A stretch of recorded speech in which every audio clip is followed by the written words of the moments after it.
at the university, and the Development Network of Aotearoa Steering Committee to warmly welcome us. We've got a healthy number of people present today in the Lodala campus at USP, and we've also got a good number of colleagues from all over the world joining us online. It is never easy pulling together a symposium such as this, where you bring people from all over the world. But for those of us online, please bear with us. We're about 7 minutes behind schedule because for the past 2 weeks, we've been experiencing heavy rain, not just in Fiji, but also in Vanuatu and Tonga. And just this morning, we suffered 3 massive blackouts at the university and, of course, in our capital city, Suva. So with all good things, there are certain hurdles that we'll face along the way. But I'm so happy and pleased that we've made it to the opening of the 2025 Development Network of Aotearoa New Zealand Research Symposium, held in partnership with the Pacific Institute for Tourism Research, the School of Business and Management at the university, and on behalf, again, of staff and students of the university and of the school, welcome to our one-day symposium, which will focus on rethinking Pacific labor mobility. We have an interesting lineup of speakers, panelists, and today we're in for a real treat. Not only do we have good food planned for us who are here in Suva, but we'll also be treated to a smorgasbord of experts, thought leaders, practitioners, and right at the very end, we'll have one of our very own who's been part of the labor mobility scheme. We will be talking today all things labor mobility, not just the good, not just the bad or the ugly, but the interesting and the unknowns. Today, the intention of hosting this symposium is to create a platform with which we, a diverse range of stakeholders, have come together to talk about and uncover and unearth the realities, practicalities, and hopefully be able to provide some positive directions. Just a couple of housekeeping matters for those of us online. My good colleague and friend, Mr. Alfred Torra, will be on the comms and tech. So if you're online and you need any help listening or hearing us, please reach out to Alfred. He's our tech wizard. My name is Api, and I will be the master of ceremony and keeping people to time, and I'll be chasing you out of the food area at lunch if we are late.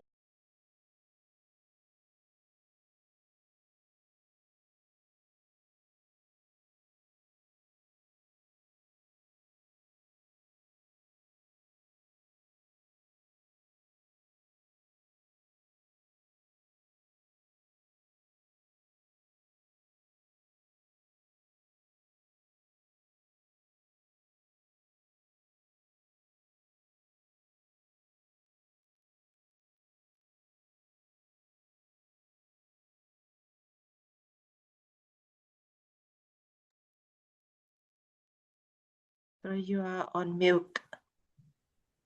Yeah, okay, sorry. Thank you, Gordon. Can you hear me now? All right. Alfred, you can nudge and wave if I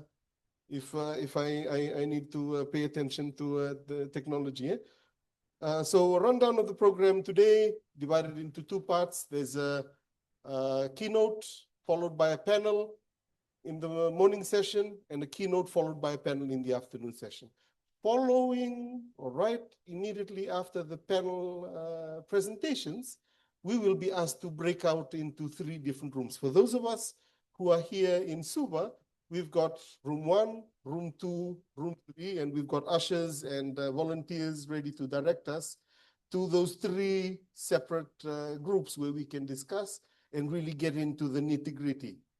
We will have your voices heard, your opinions. We want to encourage you to come and talanoa, share your mana, share your knowledge with us. For those of us who are online, Again, I'll defer to our superstar, Fong, Dr. Fong, who's out there in Aotearoa, and Mr. Alfred Tora, who will be in charge of this. I am hopeless at technology. I've left the smartphone community for about a year, and so I tend to defer to those who know more than me about these things. But at this point in time, I would like to now welcome our keynote. And just for our information, we've received information that there's massive flooding and heavy rain too in Vanuatu. Our first keynote speaker scheduled was Miss Adela Isachar Aru, the CEO of the Vanuatu Tourism Office, and also the chairperson for the SPTO, South Pacific Tourism Organization.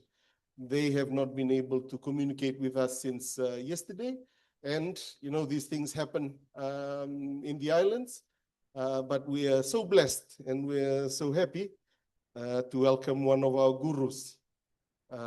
This is one of, if not the foremost authority in labor mobilities in the region, Emeritus Professor Richard Bradford, who has so graciously volunteered to take the morning slot and deliver the first keynote this morning.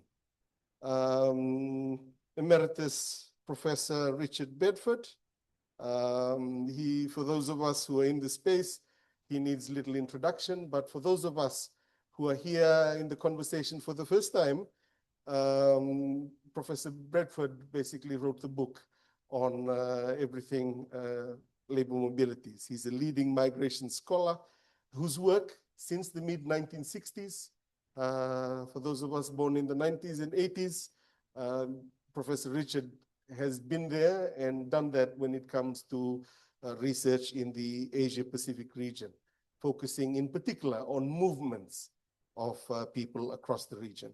His research from early studies in Kiribati, Tuvalu, and Vanuatu to later applied work on New Zealand's immigration policy has earned Emeritus Professor Bedford major national honors, including the QSO, CNZM, and Fellowship of the Royal Society of New Zealand. He is currently focused on future migration trends in the Pacific, particularly the impacts of climate change on mobility and the implications for New Zealand and Australia.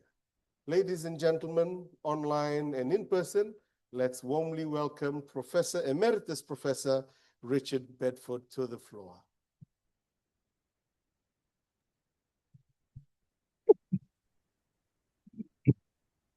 Well, thank you. Thank you for that very kind introduction. I don't know that I am a great expert on labour mobility. I have spent a lot of time studying labour mobility and doing research in the Pacific. But the more I study, the more I realise what a really complex process labour mobility is, especially when you want to establish things like impacts and to assess who's winning or losing from the labour mobility process. Now, I'm very aware that in this DevNet conference, there is a strong interest in having a discussion about winners and losers. But I'm not going to make that the focus of my presentation. I'm sure that there'll be lots of very interesting views that will come forward in the panel discussion.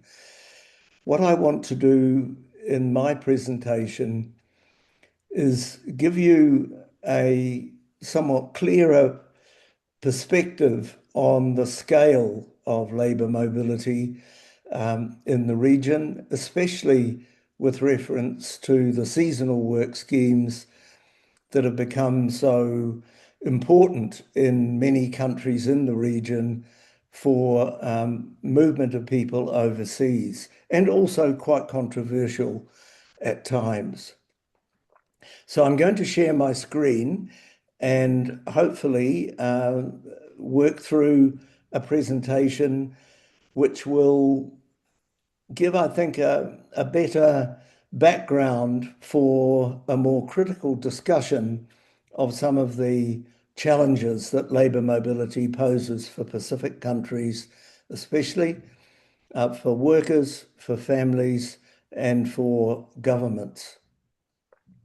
So let's see how we go with sharing the screen. That's what I want to share. So let's see now if I can make that a full screen.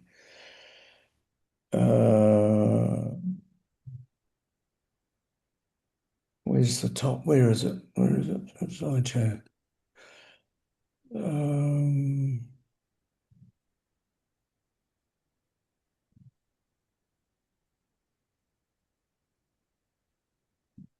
There we are. I hope you're getting the full screen.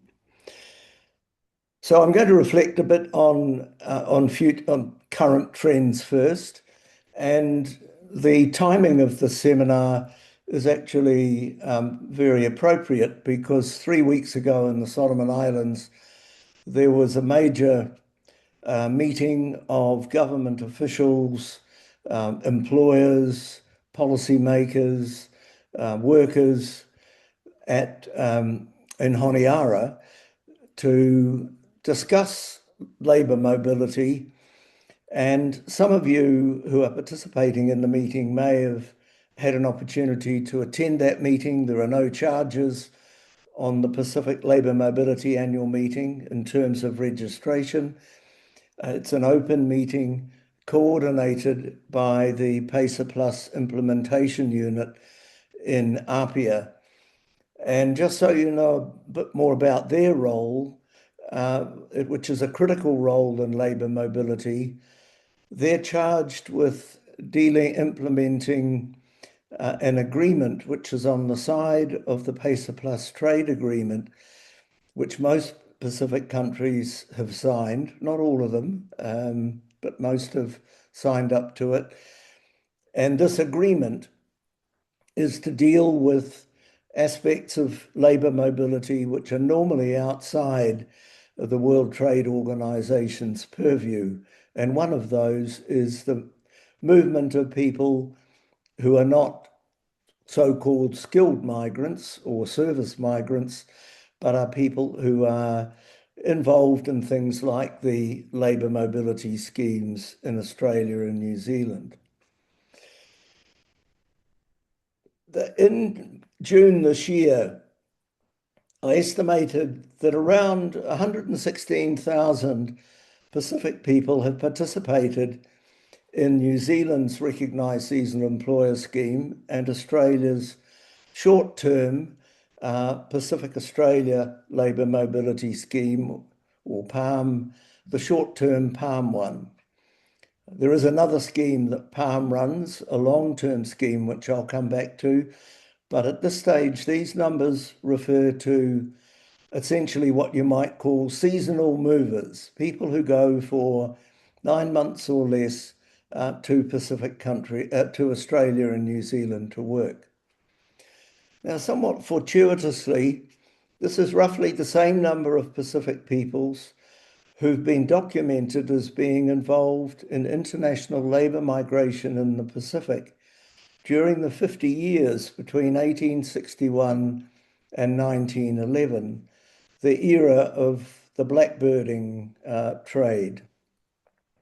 Australia was a major destination for Pacific labour in the late 19th century, but in 1901, this movement was effectively terminated when the newly formed Commonwealth of Australia's federal government passed an act that was effectively closed off movement to Australia of Pacific peoples, unless they happen to be white. And just to put that movement into a geographer's perspective, this is a map of the flows in the late 19th century of about 114,000 Pacific people to Australia and also to other parts of the Pacific. It wasn't just a movement to the Pacific Rim. Now, over half of those people, almost 60% of them, came from Vanuatu, another third from the Solomons, and much smaller numbers were from Kiribati, Papua New Guinea, Tuvalu, and other countries. And some of them were outside the region. This was the era of movement also through kidnapping to Peru and other destinations overseas.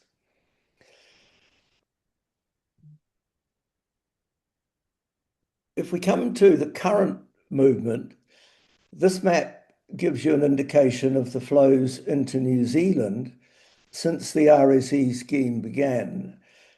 These are individuals who've moved. This is not visas that have been allocated. These are the individuals that have moved. And again, you can see how significant Vanuatu is.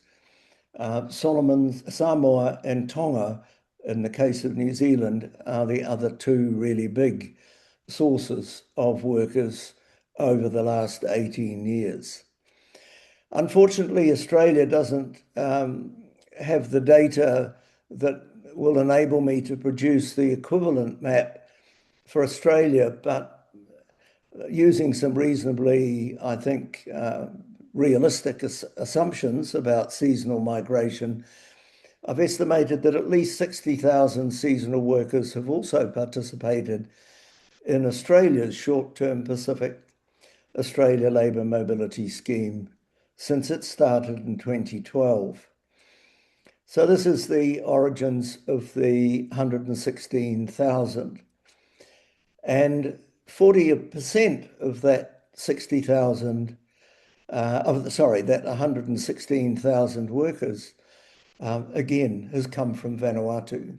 So Vanuatu, it's interesting that in the 19th century and in the 21st century, Vanuatu has been the country that has really dominated the seasonal labour migration to Australia in both centuries and to Australia and New Zealand most recently.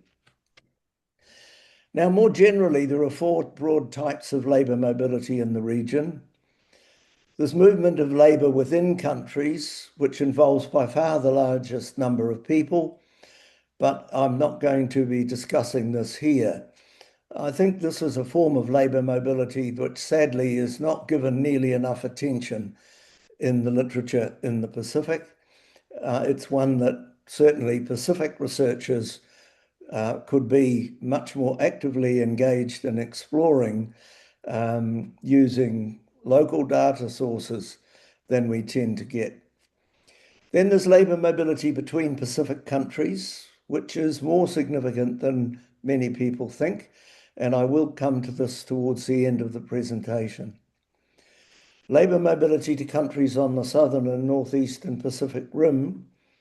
This is quite heavily researched, but I will focus mainly on the recent flows to New Zealand and Australia.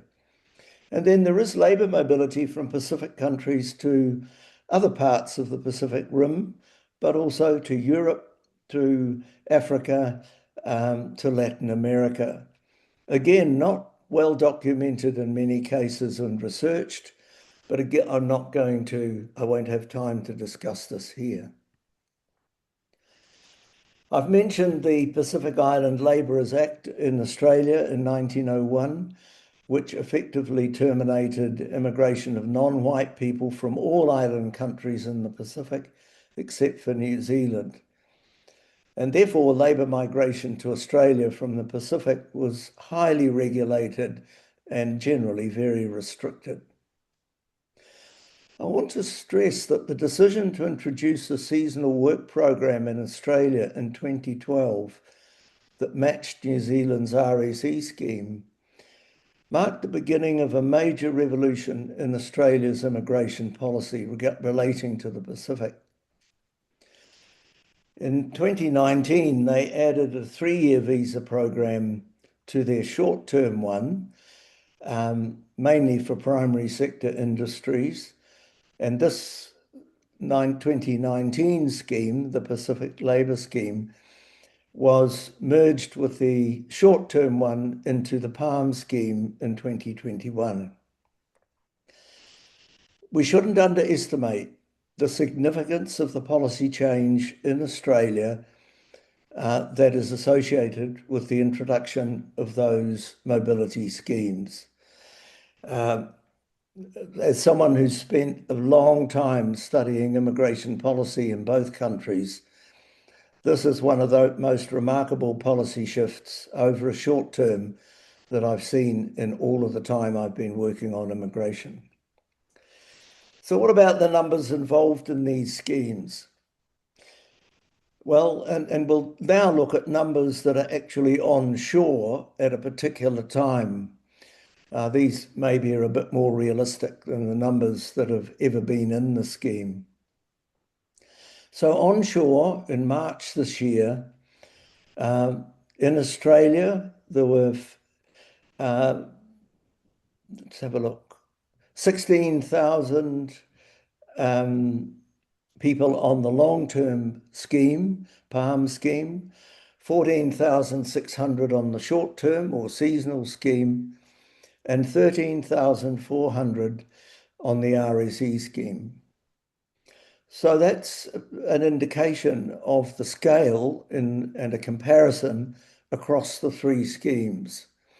And note that in both the PALM scheme and the RSE scheme, there is a very, very small Asian component.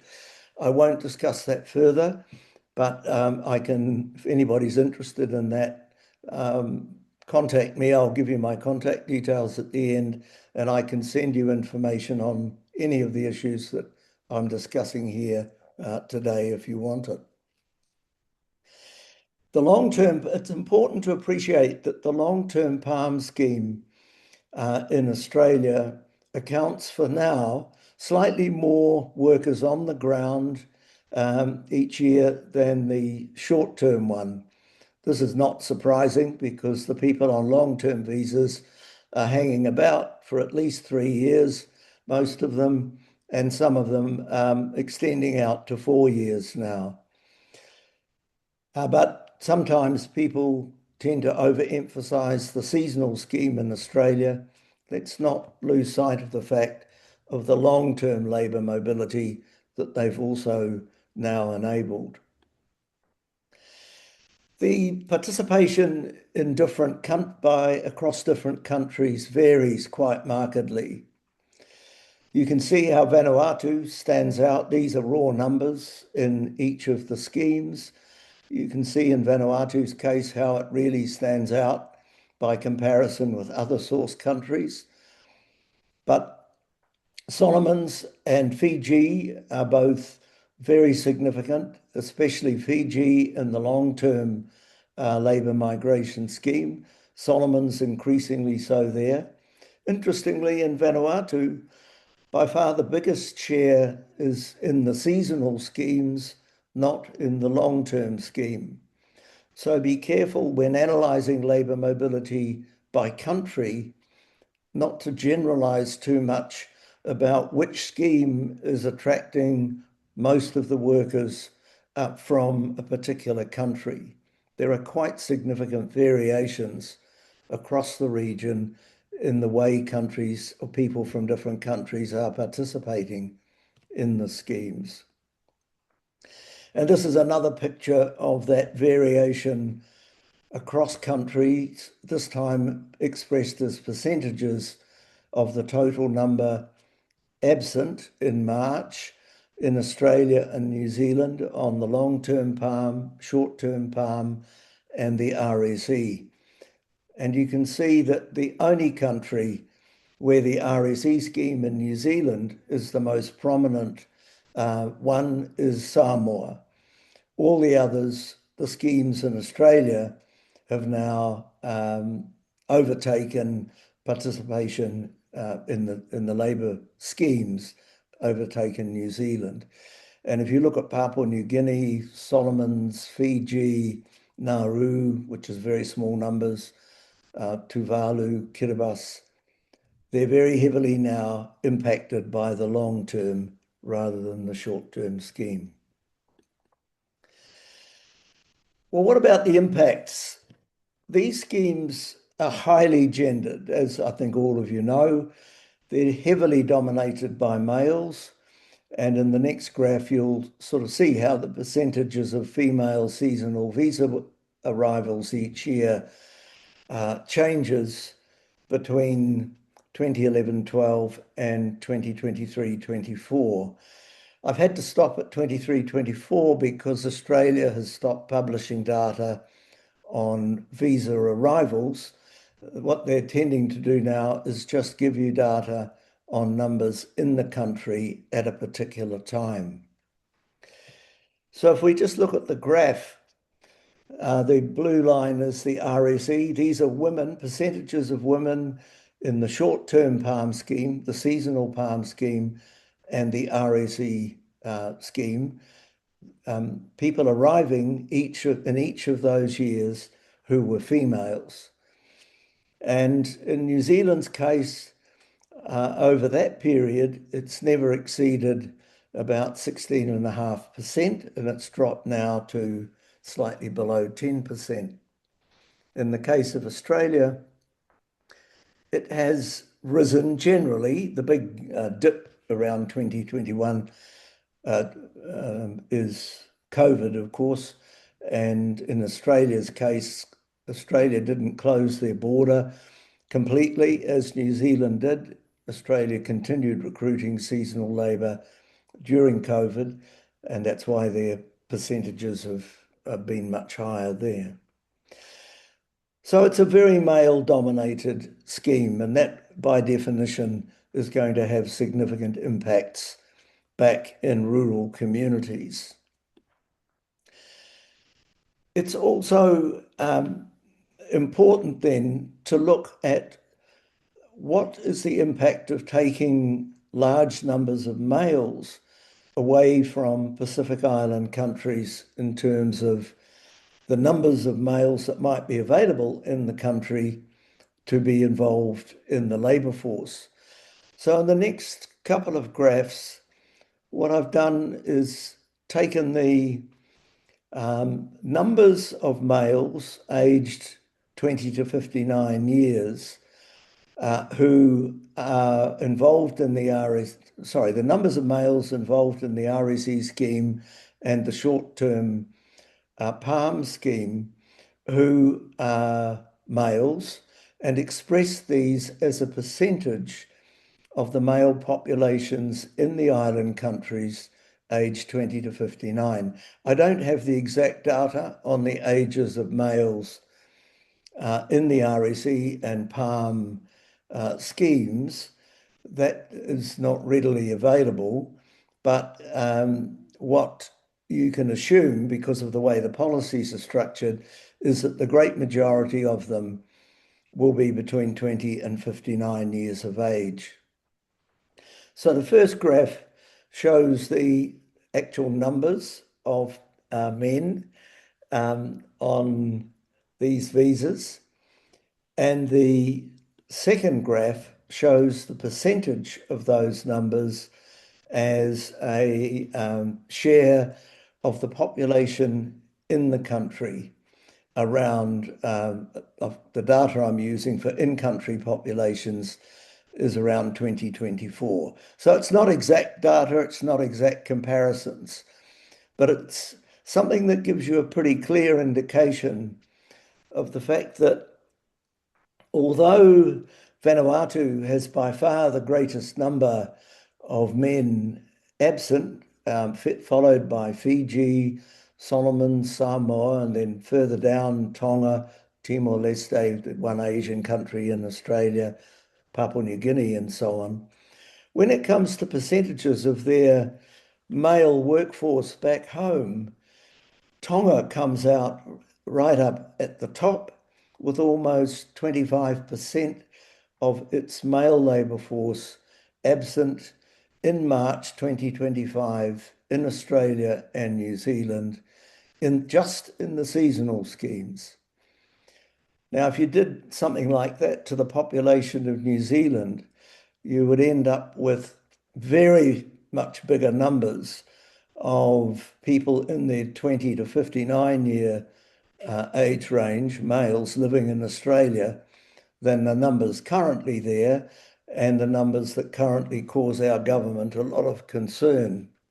So it's not surprising that some of the Pacific countries are becoming very nervous about these flows, and the impact that they might be having on their own domestic labour forces and labour forces available to work their own industries at home.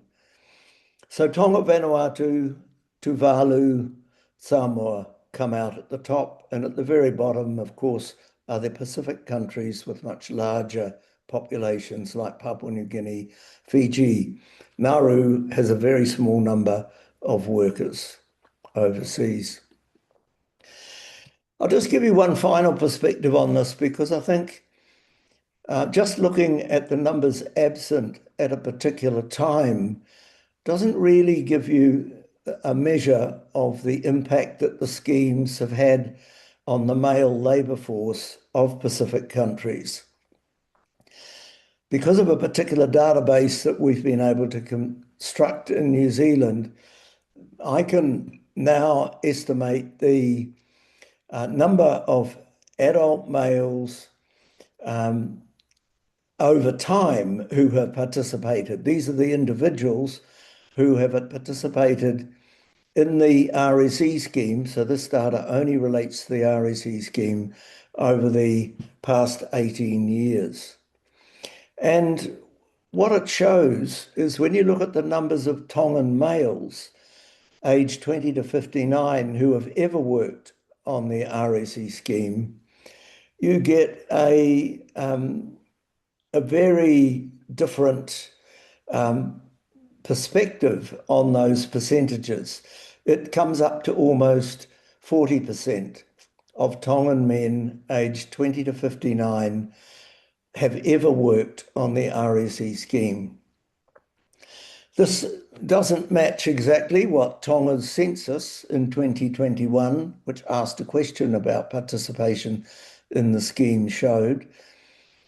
But this is based on the number of individual Tongans who have been in New Zealand linked with the RSE since it began.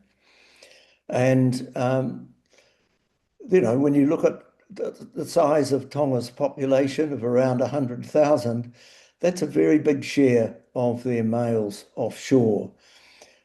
But even more interesting is Vanuatu and Samoa, which have got much bigger populations, also have very, very sizable shares of their male populations having had experience of these schemes. Now, recent trends in the schemes, both the long-term and the short-term schemes, tend to show that they have kind of plateaued. This is the numbers of people on the 3 different schemes in August, in country, in Australia and in New Zealand in August this year. So rather than ongoing growth, what we're tending to see is a move towards some sort of stability in the numbers involved.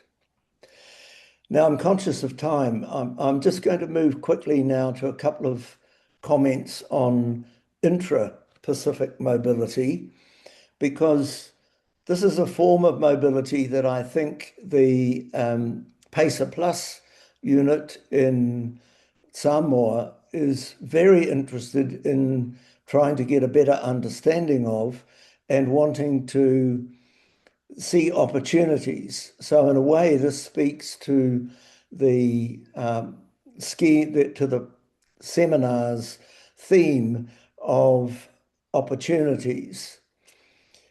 Unfortunately, data on intra-Pacific labour mobility at the regional level are not very easy to get. But it's a very, very rough indication of the nature of movement within the region can be gained from census data showing the birthplaces of their populations. So the data that I've got here comes from censuses around 2019, and it as I say, it doesn't relate directly to labour mobility, but these are the percentages of the in-migrants who were recorded in the different countries who had been born in other Pacific countries. And we tend to ignore a lot of the intra-Pacific movement, especially researchers working out of Australia and New Zealand. And it's interesting to see in Kiribati, for example, that almost 80% of the non-Kiribati born population around 2019, 2020 had been born in other Pacific countries. Now, I don't want to go into the detail of this, but it is very significant as a form of movement. And I've just mapped one island country in terms of these flows, and this is Fiji, which is a very significant hub and has been a very significant hub for intra-regional migration in the Pacific for many years. USP is a major reason for this, along with Fiji having a significant hospital and technical training university, the regional offices for several international organizations, and also opportunities for employment. So what the map shows is the numbers of people born in Fiji living in other Pacific countries. Those are the red arrows going out, and the numbers of people from other Pacific countries living in Fiji, which are the yellow arrows coming in. And these data don't come from Fiji's census because, rather sadly, Fiji has stopped in its census publishing detailed tables by birthplace for some reason. And I want to make a real plug in this seminar for all researchers looking at mobility in the Pacific to emphasize to their census officers that when they run a census, they must publish data on the birthplaces of their population. It's an absolutely critical variable for analysis of any form of mobility. The data come from the UN's, some of their international migration data. And just to finish, a very recent pilot of labour mobility within the region was conducted by the PACER Plus implementation unit, involving Solomon Islands workers who had skills that could be useful in the aged care area, being employed in Niue, where there is a very significant shortage of labour in the working age groups because of the long-standing history of migration to New Zealand and more recently on to Australia. And this labour mobility is one that is linked very much to a contemporary Pacific demographic characteristic, that there are big differences between Pacific countries in the compositions of their populations. And this is due in part to labour mobility, but it's also due to changes, much more importantly, changes in fertility. And these differences provide significant opportunities for looking ahead to labour mobility within the region.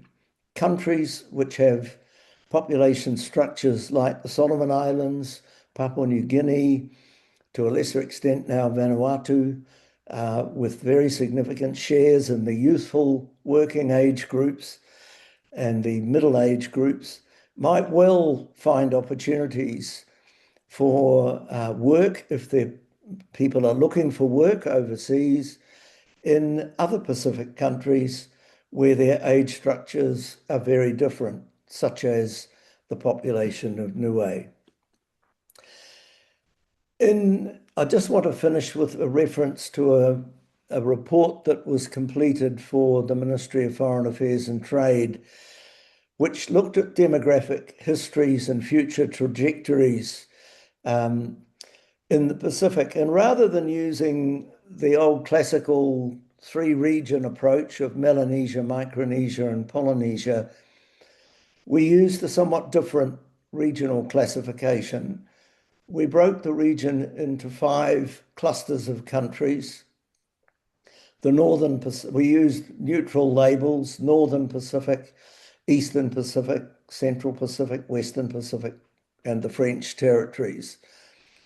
And the final graphs I want to show you are the trajectories for population change in those. Well, one is the numbers for population change through to 2100. These are projections that were done by the South Pacific community and by the United Nations through their population division.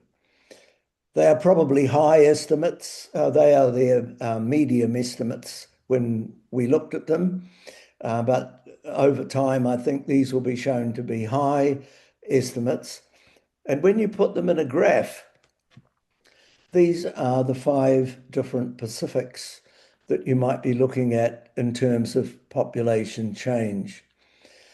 And this graph just puts everybody, because the numbers of people in each country are so different, this just puts everybody on the same scale, sets their population at 100 in 2000, and then tracks the change over time with reference to that base or that index number of 100.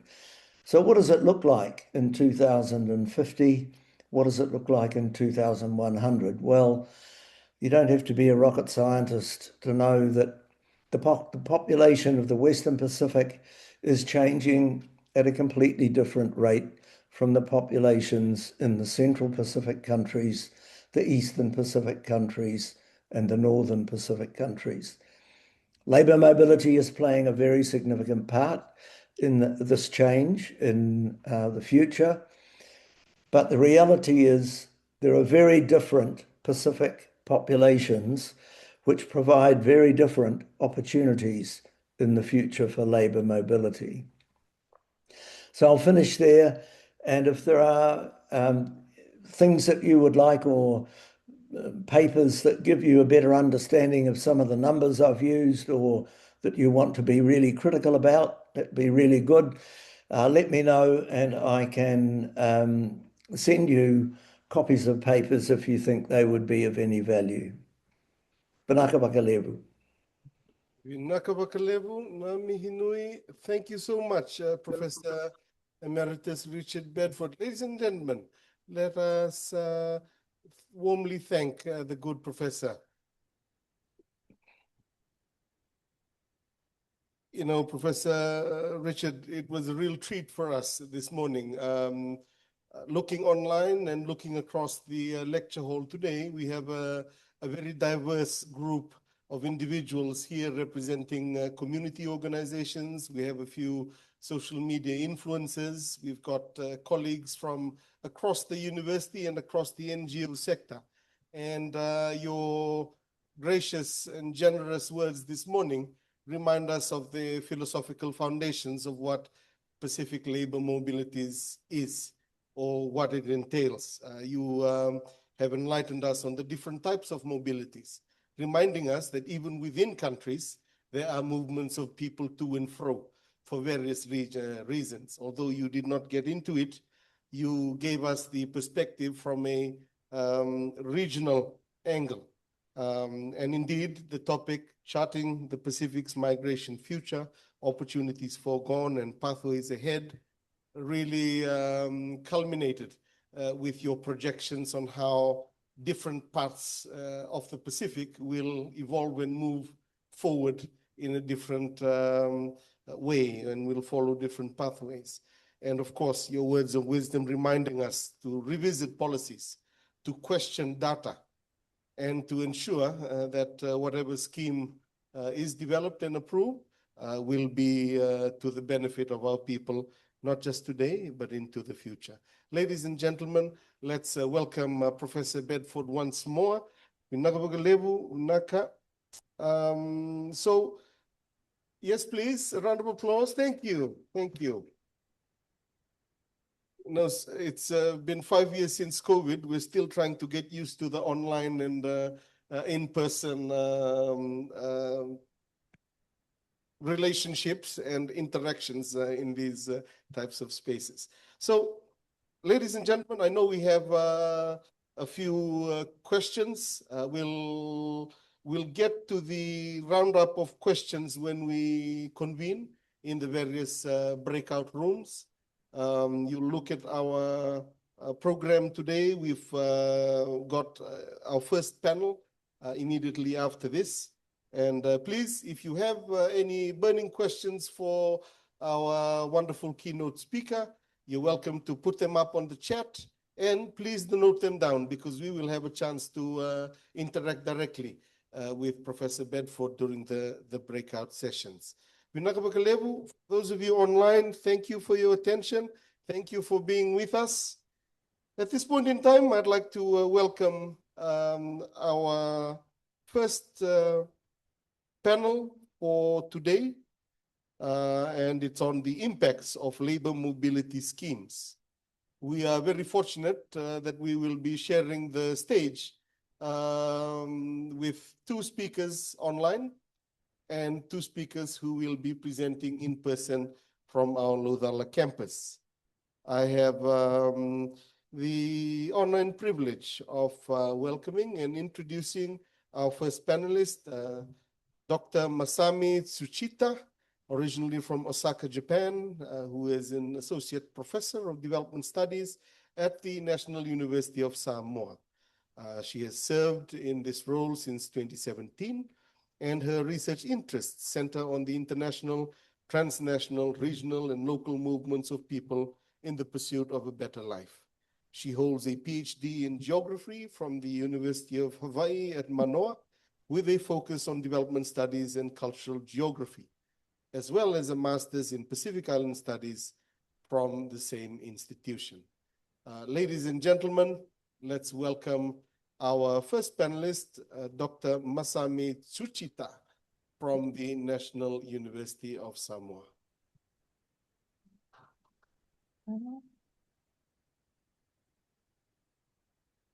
Yeah, thank you very much. Thank you, Appy. I was surprised to hear that it was not the bio I submitted, but you got it a longer version somewhere. It's a Fijian magic, isn't it? So Bula Binaka and Talofa Lava to colleagues and friends of development studies in Suva, and also those joining us online. Can you hear me? Yes. Yes, thank you. So thank you for having me this morning to present a short paper on the impact of labor mobility scheme in Samoa. Oh, by the way, my name is Masami from Development Studies program here at the NUS. But I like to begin my presentation with a little bit of apology that I have to change the presentation title a little bit, because when I was preparing this, I had a question about the term opportunity forgone. So I changed a little bit, but I will explain why I thought so. So let's start with the brief background of labor mobility schemes in Samoa. So the first initiative was began in 2007 as known as RSE. This scheme initially sent the workers to New Zealand horticulture, viticulture for 3 months, but duration has since increased to up to 7 months now, 7 or 9 months. On the other hand, 2 Australian schemes were introduced in 2012 and 2018, and these schemes merged into the Pacific Australia Labour Mobility Scheme known as a PALM. Under PALM scheme, Samoa sends workers to agriculture, meat processing, hospitality, and aged care industry for up to 4 years. Under this scheme, Samoa sends average of about 6,000 to 7,000 workers annually to New Zealand, Australia. Among these workers, about 90% are from rural area and about 80 to 80% are male workers.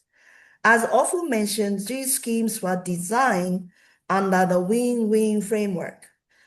They provide much-needed job opportunities for unemployed Samoans while helping New Zealand and Australia address labor shortages in these key industries. So when good workers go overseas, what happens? So this is what's happening in Samoa. If you are coming from the island, perhaps you can guess what this long line is for. This is a picture of typical Saturday in Apia, where people are lining up in front of money transfer shops for hours to withdraw the money remitted from overseas. So 3-4 hours you have to wait. But increased remittance flow is one of the most significant economic gains of labor mobility schemes in Samoa. While some question the sustainability of these flows, data shows they have grown since the scheme began. Study also suggests that seasonal workers have a strong commitment to sending money home. This trend was particularly evident during the COVID lockdowns. Despite Samoan workers in New Zealand and Australia experienced reduced work hours, they maintain or even increase the amount of remittances to support their family back home. As a result, Samoa continued to receive about 70 million tara in remittances monthly during the COVID, which accounted for about 35% of Samoa's GDP. Apart from boosting GDP, increased remittances bring several benefits. They boost household economy, especially in rural areas. Families now can afford better housing, renovating homes with more resilient materials. With increased remittances, families can afford to keep their children in school for better education and now have a better healthcare access as they can visit doctor more frequently. More remittances increase their purchasing power, which supports small businesses in the village and also in town. Remittances create opportunities for small-scale investment among the families, like farming, shops, or taxis. More remittances means more ability to meet the cultural obligation which involved money and which strengthens the family ties. Moreover, increased financial capabilities that involves money empowers family to have a stronger voice in decision-making process within the household, within the village, and within church. These benefits highlight the tangible, on-the-ground benefit of labor mobility scheme at the grassroots level. However, we also see the downsides of the labor mobility schemes. As you can see in this pre-departure orientation photo, many young men has been absent from Samoa for a long period. Although these schemes were designed for unemployed and semi-skilled Samoans, many employed and skilled workers have resigned to join. According to 2022 Samoa Labor Market Survey, over 900 employees from the formal private sector resigned, mostly from wholesale, retail, hospitality, and construction industries.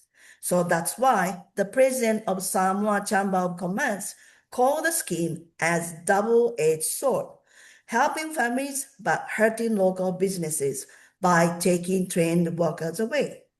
Studies also show that public servants such as teachers, nurses, and police have resigned to join, indicating a sign of brain drain. To address this, the government now prioritizes people who have been unemployed for more than 6 months. Their unemployment is verified by no employer contribution to National Provident Fund. But here is a problem. Some workers are smart. They quit current job and wait for 6 months to qualify. And when workers return from the schemes, they often avoid local jobs because of the low pay, waiting instead for the next overseas opportunity. All of this adds to domestic labor shortages. Labor shortages also affect village life. in villages, untitled young men usually handle communal work and agriculture. However, their long absence disrupt traditional livelihood, food production, and community cohesion. And then there is family separation. Long absence causes emotional strain, leading to broken families, extramarital affairs, and distress among children missing their parents.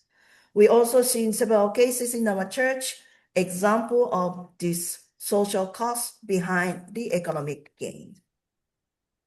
So to address these issues, both sending and receiving government have worked to improve regulation and policies, making schemes more beneficial to both sending and receiving end, and also to build the resilience for workers and their families. For example, in 2023, Samoa introduced a cap of 6,000 workers annually to Australia and New Zealand to reduce labor drain. Recruitment process was also improved by involving district council to ensure fair access across the country. Another example, Australia initiated a family support pilot under the PALM scheme, allowing workers to bring family to reduce the negative effect of separation. These measures aim to build resilience. From my observation, resilience among Samoan participants is rooted in the notion of circular mobility. Over the past 3 years, I asked my postgraduate student in the development studies to write the position papers on labor mobility schemes. Most of our students are part-time. They are not really young, middle-aged public servants. So among the 51 position paper I received, 70% supported the scheme despite their drawbacks. Many students view the labor mobility scheme as a system of circular benefit, where migration is not disconnection, but a circulation of movement and activity.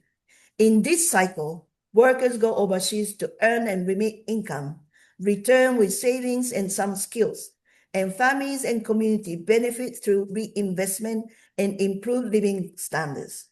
This circular mobility is driven by the love for the family and sense of duty to achieve collective goals. From this perspective, it is not brain drain or labor drain, but brain and labor circulation.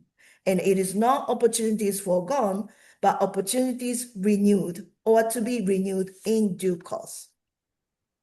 So the Samoan students view labor mobility schemes positively because they know for many people, these schemes are often the only feasible way to achieve development goals within the family and in a country with limited opportunities. But what I see as most critical is that these schemes operate within a neo-colonial-like mechanism of labor division, where the Pacific Islanders take jobs Australians and New Zealanders do not want because of the low wage or because of the low status job. Pacific seasonal workers are paid minimum wage, earning far less than the average salary of local citizens in host countries. But still, Islanders are eager to participate because these schemes offer fast and substantial income that will never be possible locally. For example, the current minimum wage of Samoa is $4.84 per hour. In contrast, picking apple in Australia pays Australian dollars $25.95 per hour, which is 47 tana, means nearly 10 times higher than the local rate. So the Samoa's business owners cannot compete with these wages, but ended up letting their trained workers go overseas. This shows how these schemes perpetuate inequality in wage, power, and development. Moreover, the duration of the scheme has extended from the initial 3 months to as long as 4 years in Australia. This benefits overseas employers by reducing training costs, but creates deeper challenges for sending countries. As a former Prime Minister of Samoa, Fiame said, these schemes are no longer truly seasonal. And this is a growing concern. So at the end, I like to share my thought. So every time I see import apple in the local stores, I look at the apple and wonder who picked them. And I question the fairness of the so-called win-win narratives of these schemes. Ya, faftay telelaba enen binaka bakalebo. Fafatay Telaba. Nakabakalebo, thank you so much, Dr. Masami. We again, what a wonderful treat to the audience here in Suva. I can see people nodding in agreement because your research and your findings resonate with a lot of us, especially on the impacts on families and separation and so on and so forth. And thank you so much for sharing that quote from the former Prime Minister Fiume. I think that's a question that we must all ask ourselves every time we head to the shops. Who picked these apples? Are they grabbing given a fair wage? What costs, hidden or otherwise? And thank you so much for shedding some light. It's not opportunity forgone, but rather opportunities realized and opportunities emerging. Thank you very much, Dr. Masami. I shall now call on our second panelist, our good friend, Miss Lucy Nauka, or joining us all the way from the Isles of Vanuatu. Welcome.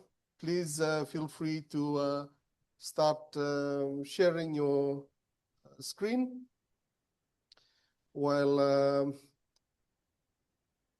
we get our technology sorted. I will be introducing our next speaker. Our good friend, I think there's a couple of colleagues around the room who know Lucy very well. And bonjour, madam. Lucy is an Vanuatu researcher whose work focuses on the social, cultural, and economic dimensions of labor mobility in Vanuatu. She holds a Master of Science in International Management from the University of Birmingham and a Master in Economics and Social Sciences from the University of Toulouse and the National University of Vanuatu. Her research explores the impacts of labor migration on Vanuatu families and the ways returning workers use remittances to build small enterprises and strengthen community resilience. Lucy has experience in government, the private sector, social enterprise, and recently served as National Officer of La Maison des Francophonie de Port Vila and is an OIF correspondent of Vanuatu. She is now embarking on a PhD journey. Ladies and gentlemen, she'll be speaking to us today on balancing gains and pains, understanding labor migration's true impact on Vanuatu families. You have the floor, madam. Bonjour, thank you so much, Api. Hello, Olgeta. Bula Vinaka, Kia ora. So thank you too much for the opportunity to speak today. I'll be sharing insights from my two research projects on Vanuatu labor mobility and focusing on what happens inside the Vanuatu families when one parent leaves for seasonal work and what happens when they return home with their earnings. So together, they reveal the true balance of gains and pains. So I would like to begin with a voice that stayed with me during my field work. So it was in Tana. I sat with a mother holding her youngest child. She looked tired, not only physically, but also emotionally when I asked how life was when her partner was away for seasonal work. So she said, sometimes we eat, sometimes we don't. I take the baby to the garden. I come home tired. If I want to cook, the baby cries. If I want to wash, the baby cries. When the father is here, he helps. But when he leaves, everything is on me. So this story is not unique. It represents the reality for many Vanuatu families whose lives are profoundly shaped by labor mobility.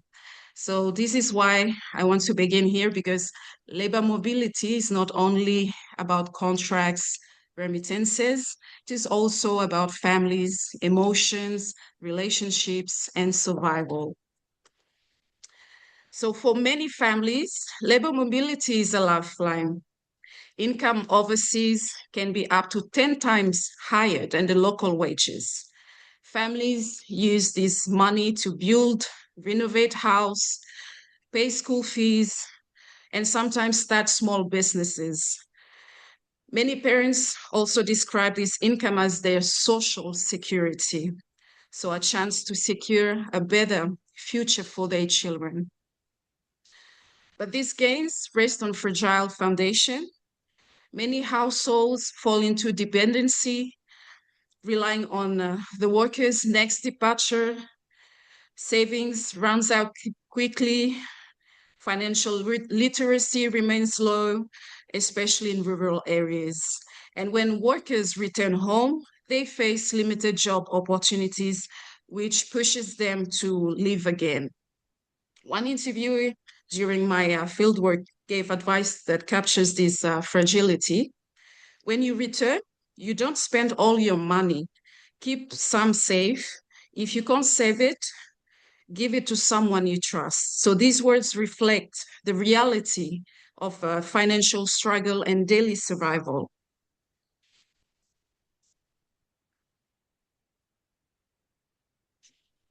But while remittances bring gains, the social pains are equally powerful. When one parent leaves for 6 to 12 months, mothers become both parents. Emotional labor increases, gardens, childcare, and household work fall on one set of their shoulders. Stress and loneliness rise, and children experience behavioral changes and emotional difficulties. Even some of the children take up their parents' responsibilities by looking after their younger siblings. Some educators share that children often become withdrawn, confused, or angry. Even one school principal added, when the mother, I quote, when the mother was here, the child progressed. When she left to join, the father overseas, everything changed. So there is also a cultural dimension. One of the interviews shared, when children leave Vanuatu, they lose their culture. They might stay and know their Vanuatu. So labor mobility doesn't create these pressures, but it magnifies what already exists in families and communities. And one also shared that that shaped my entire approach about labor mobility is a worker's journey is a family's journey. This is where my second research project became crucial. With my second master thesis followed returnees to understand what they really do with their money when they return home. So I found that workers do invest, but mostly in small survival-focused businesses, mini shops, cover bars, roadside stalls, handicrafts, small agriculture. These businesses help families, but they remain fragile. Some of the few returnees innovate in high value areas like spices, value added ginger and turmeric, small export activities, homestays, and ecotourism. These projects show what is possible when the support is available. However, workers face major barriers like no access to finance, land disputes that block agricultural expansion, limited business knowledge, even community jealousy or social pressure, and inconsistent access to coaching. One returnee shared that people started gossiping and think that we are better than them. It discourages. So women emerge as the quiet backbone of resilience. They run shops while husbands are abroad. They budget better, save more consistently, and maintain the family during long absences. So some families stop remigrating because their businesses become stable, showing that while migration brings income, entrepreneurship brings resilience. So based on both of my research projects, 3 clear priorities emerged. First, labor mobility must be family-centered. Families need parenting, support, mental health services, communication skills, and conflict management. Children need support systems also while parents are away. Second, reintegration and entrepreneurship support must be strengthened. Like coaching, especially one-on-one, makes a real difference for those who invest in businesses. Returnees need financial literacy, even the families who are staying back home, business training, flexible finance options, and partnerships with organizations working in livelihoods and resilience. Third, we need to improve coordination and regulation. For example, in rural recruitment, agents, they also need support. Information also must be accessible. And a system must link workers, families, communities, and institutions currently. So these interventions are not expensive, but again, require coordination, commitment, and action across all stakeholders. So to conclude, let me return to the mother in Tana. So her partner leaves because the income is necessary. She stays because someone must care for the children. She carries the garden, the home, the emotions, the culture alone. So her story reflects the true balance of labor mobility in Vanuatu. It brings gains, it brings pain, and also family carry both. So if there is one message I want to leave with this, labor mobility succeeds only when families, not just workers, are supported. And for my second research project, migration brings income, but entrepreneurship brings resilience. Thank you, Thomas, everyone, for your attention. Merci, merci. Thank you. Thank you, Thomas. Lucy, for us, again, you know, people are not just nodding their heads, their bodies are almost moving in motion in agreement, because in a lot of the mainstream media, in a lot of the conversations, we're only hearing the good things, or so-called good things that can be measured in monetary terms. And you've rightly said, labor mobility will only succeed when families, not just workers, are supported.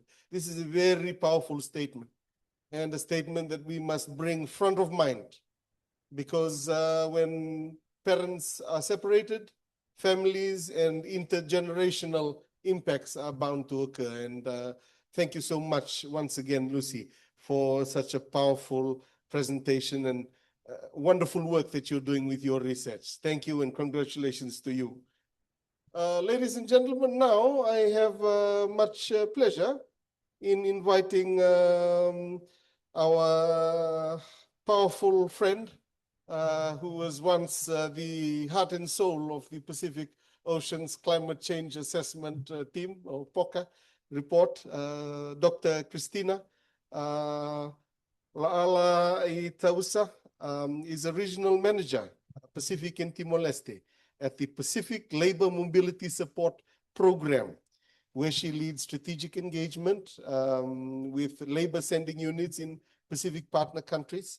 Her work centers on aligning labor mobility's priorities, enhancing institutional governance, and promoting durable institutional relationships. She holds a PhD in political science and international relations from Massey University, with in-depth knowledge and understanding of the intricacies of Pacific cultures, policies, politics, and governance. Ladies and gentlemen, let's welcome to the floor Dr. Christina Tausa.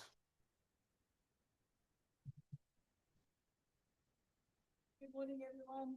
I'm sorry. Good morning, everyone online and present today. Thank you to the organizers, Dr. Mavono, Alfred, and the organizers for the opportunity to contribute to this wonderful discussion today. Just as an energizer, can I just get everyone to say, shoo, shoo, shoo. Ready? Go. So when I say Tutolumai, you guys say shoo, shoo, shoo in your loudest voice. Okay, let's try this. Tutolumai, Tutolumai. Tutolumai. Awesome. In Samoa, we use that to hype up an activity, and I just needed you to hype me up. Just from the onset, can I just say that the reflections shared here today do not represent the views or the position of the Australian government, but I will be talking on the role of governance in maximizing labour mobility benefits.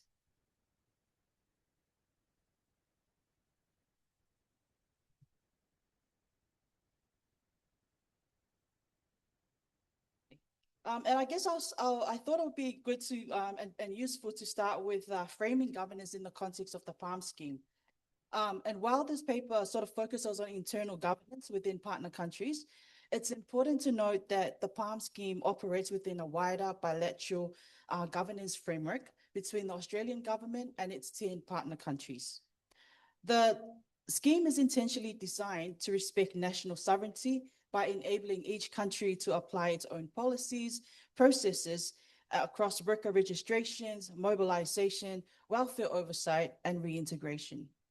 So the Australian government supports through the Pacific Labour Mobility Support Program, strengthens these internal systems through capacity strengthening, through technical support, operational guidance, while maintaining transparent and accountable bilateral arrangements.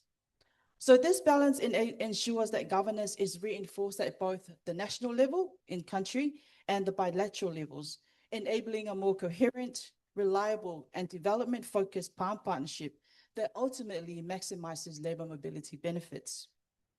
So what this means is that the PALM architecture promotes a balanced governance relationship where partner countries maintain authority and ownership over their domestic processes, while the Australian government provides technical, financial, and operational support that strengthen these internal systems and aligns them with shared program goals, standards, and worker protections. But it's also important then to have a framing of Pacific governance because values matter, right? We're in the Pacific. So Pacific governance in the region is more than policies and administrative systems. We know this. It's relational, it's cultural, it's collective. It is rooted in the concept of va, the relational space between people, communities, and institutions. And while the concept of va originates from Polynesia, Micronesia, Melanesia, and Timor-Leste communities hold equivalent relational philosophies through concepts such as vanua, custom, and Wantok systems, and these all emphasize the connection, mutual responsibility, and relational balance.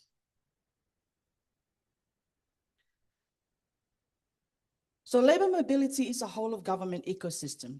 It includes workers, families, communities, governments, NGOs, LSUs.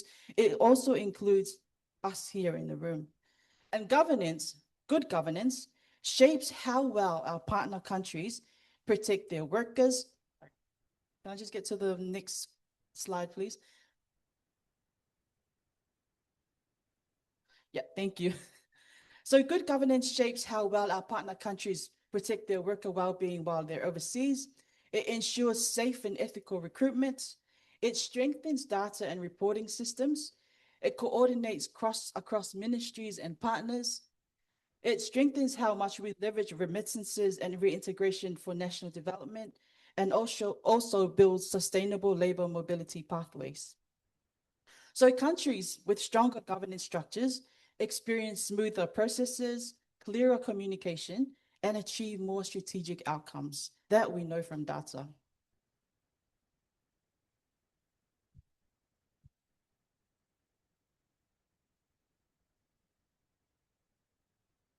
Cool, thank you. Governance and labor mobility from our experiences in our 10 partner countries rests on 4 pillars. Number 1, strategic leadership. And when we say strategic leadership, we're talking about leaders who have a clear national direction. The prioritization of labor mobility is clear, and that policy alignment and long-term forward planning is important and is within planning. Labor mobility plays an extensive role in Pacific economies, in development, and increasingly so in climate resilience. For example, in outer islands of Vanuatu, we see families of returned workers and their families who now have electricity from remittances and from savings from their work overseas. In Fiji and Kiribati, we see families who have built resilient homes. In Tonga and Timor-Leste, we see returned workers who have returned home and successfully set up businesses to support their families and contributing to their economies.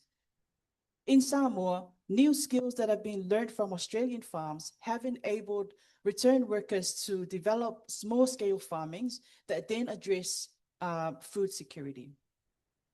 In Tuvalu, Nauru, Solomon Islands, and Papua New Guinea, remittances continue to play a huge role in supporting education, supporting health, and family needs. But this all starts from having good leadership, strategic leadership, and direction.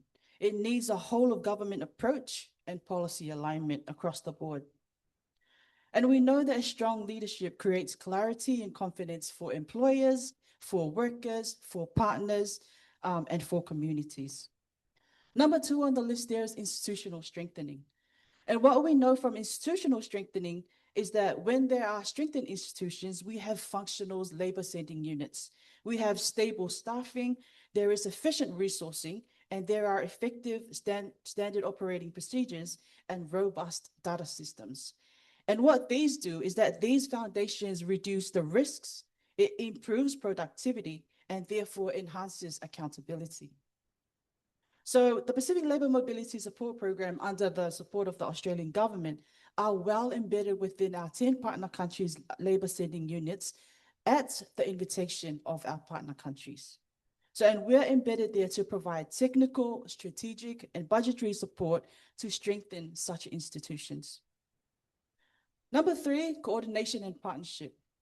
Effective governance, as you know, bridges different stakeholders. It bridges both governments and NGOs, and integrated systems ensure that no one works in isolation, and at the same time, ensuring that initiatives are complementing each other, that then reduces duplication.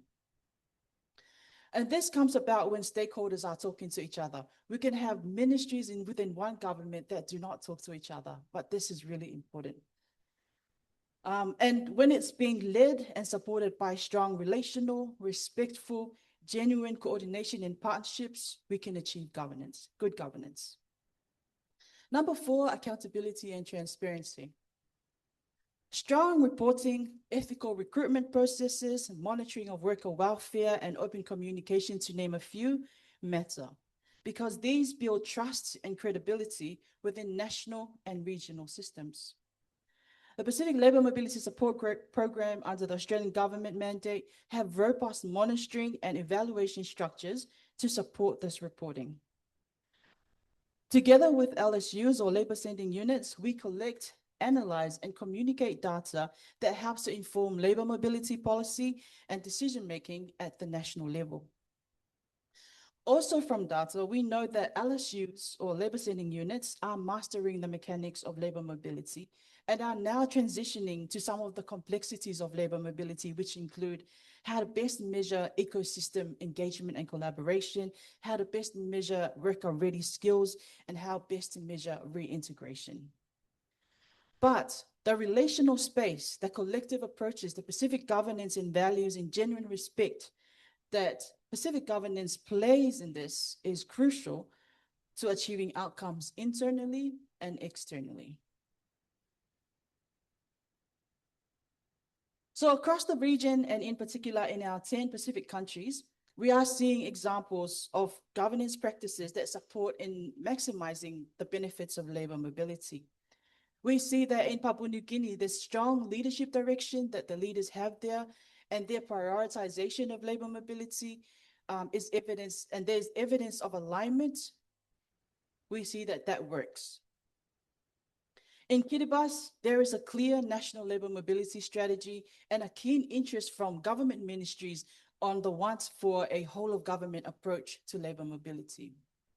In Tuvalu, there's a strong traditional governance through the Falikaupule, or the traditional system, to ensure that there is fairness for recruitment and contextualized support for preparing workers to mobilize to Australia.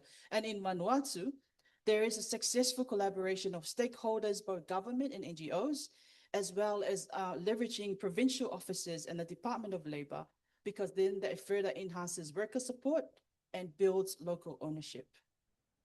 And in every case, we see improvements in governance leads to more confidence in processes, smoother employer engagements, and strengthened worker support mechanisms.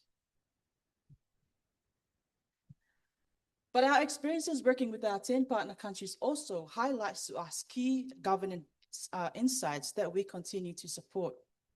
Number one, we've learned that leadership does matter. Leadership matters.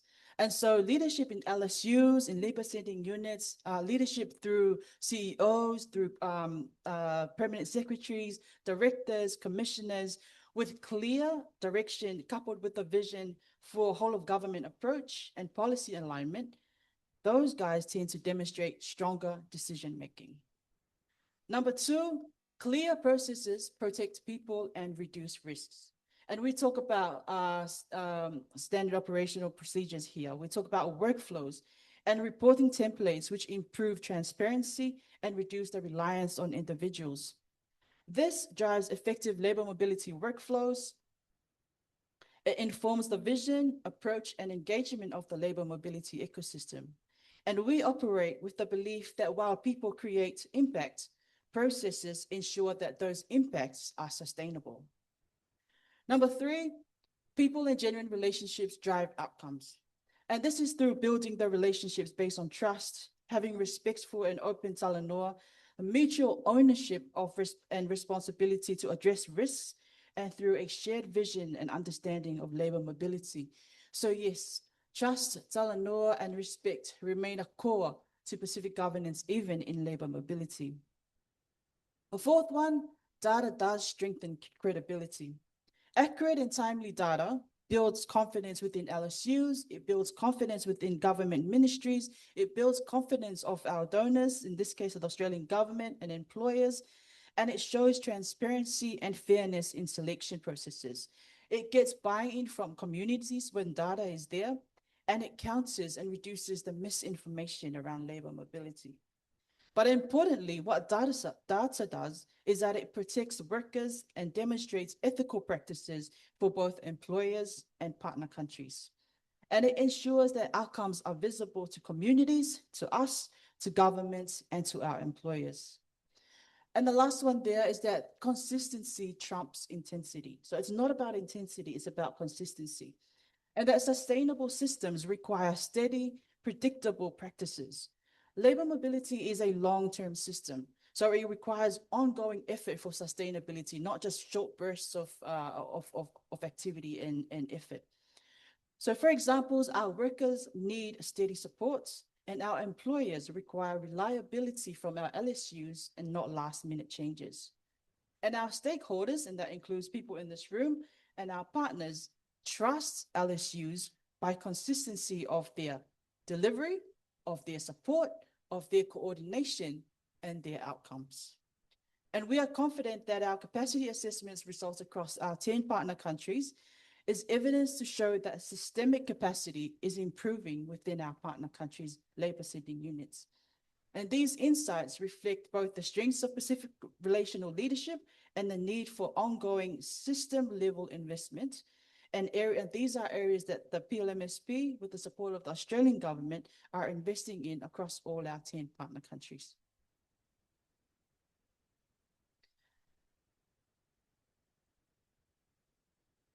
So lastly, how do we then align bilateral governance with internal governance to ensure and maintain a balanced partnership?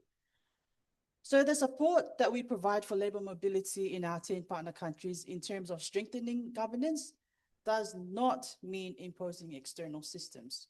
In fact, it means aligning Pacific governance with Pacific Labour Mobility Support Program and the Australian government's mutual priorities, which include 1, worker safety and welfare, transparent processes, ensuring that there is strong data for decision-making, strengthening fair and ethical recruitment, and also maintaining that there is strengthened labour mobility institutions within our partner countries. This balance and alignment is central to maximizing labour mobility benefits, ensuring that governance is strengthened at both the national level within our partner countries and the bilateral level between the country and the Australian government. Ultimately, what this does is it enables a more coherent, reliable, and development-focused PALM partnership. And our role is to ensure that governance strengthening within the LSUs, within our 10 partner countries, is Pacific-led, is context-driven, is culturally grounded, but at the same time, ensuring that they meet program obligations. Labour mobility, I'm sure as everyone here can agree, that labour mobility is a shared responsibility. It's a shared responsibility amongst us, Pacific governments, LSUs, the Australian government, employers, families, workers, and communities. And good governance ensures that LSUs are steady, that their processes to protect worker welfare stay in rhythm, and that the benefits are then realized and maximized. So we know from experience that when internal governance is strategically aligned and relationally strong, labour mobility becomes not just a program, but a pathway of empowerment for Pacific people, communities, and economies. Nakawaka level.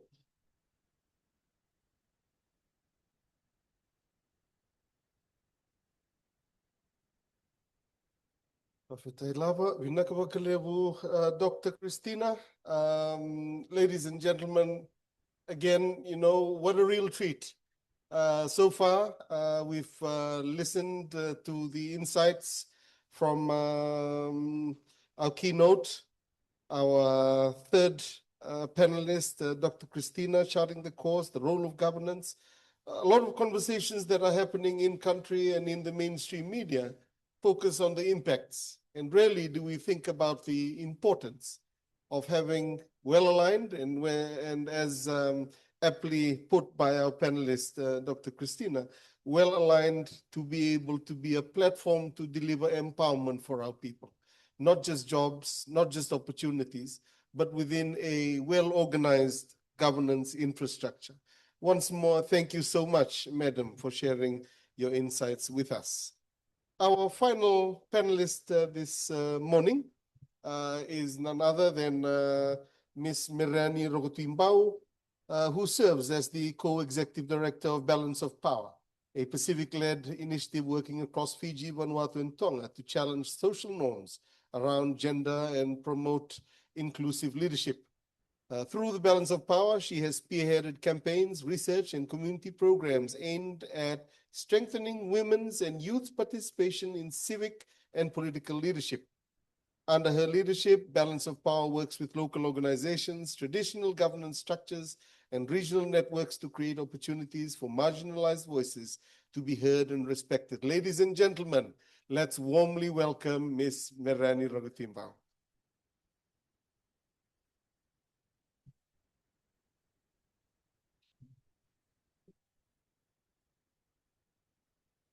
I'm wondering who put together that intro. Ladies and gentlemen, Bulawanak.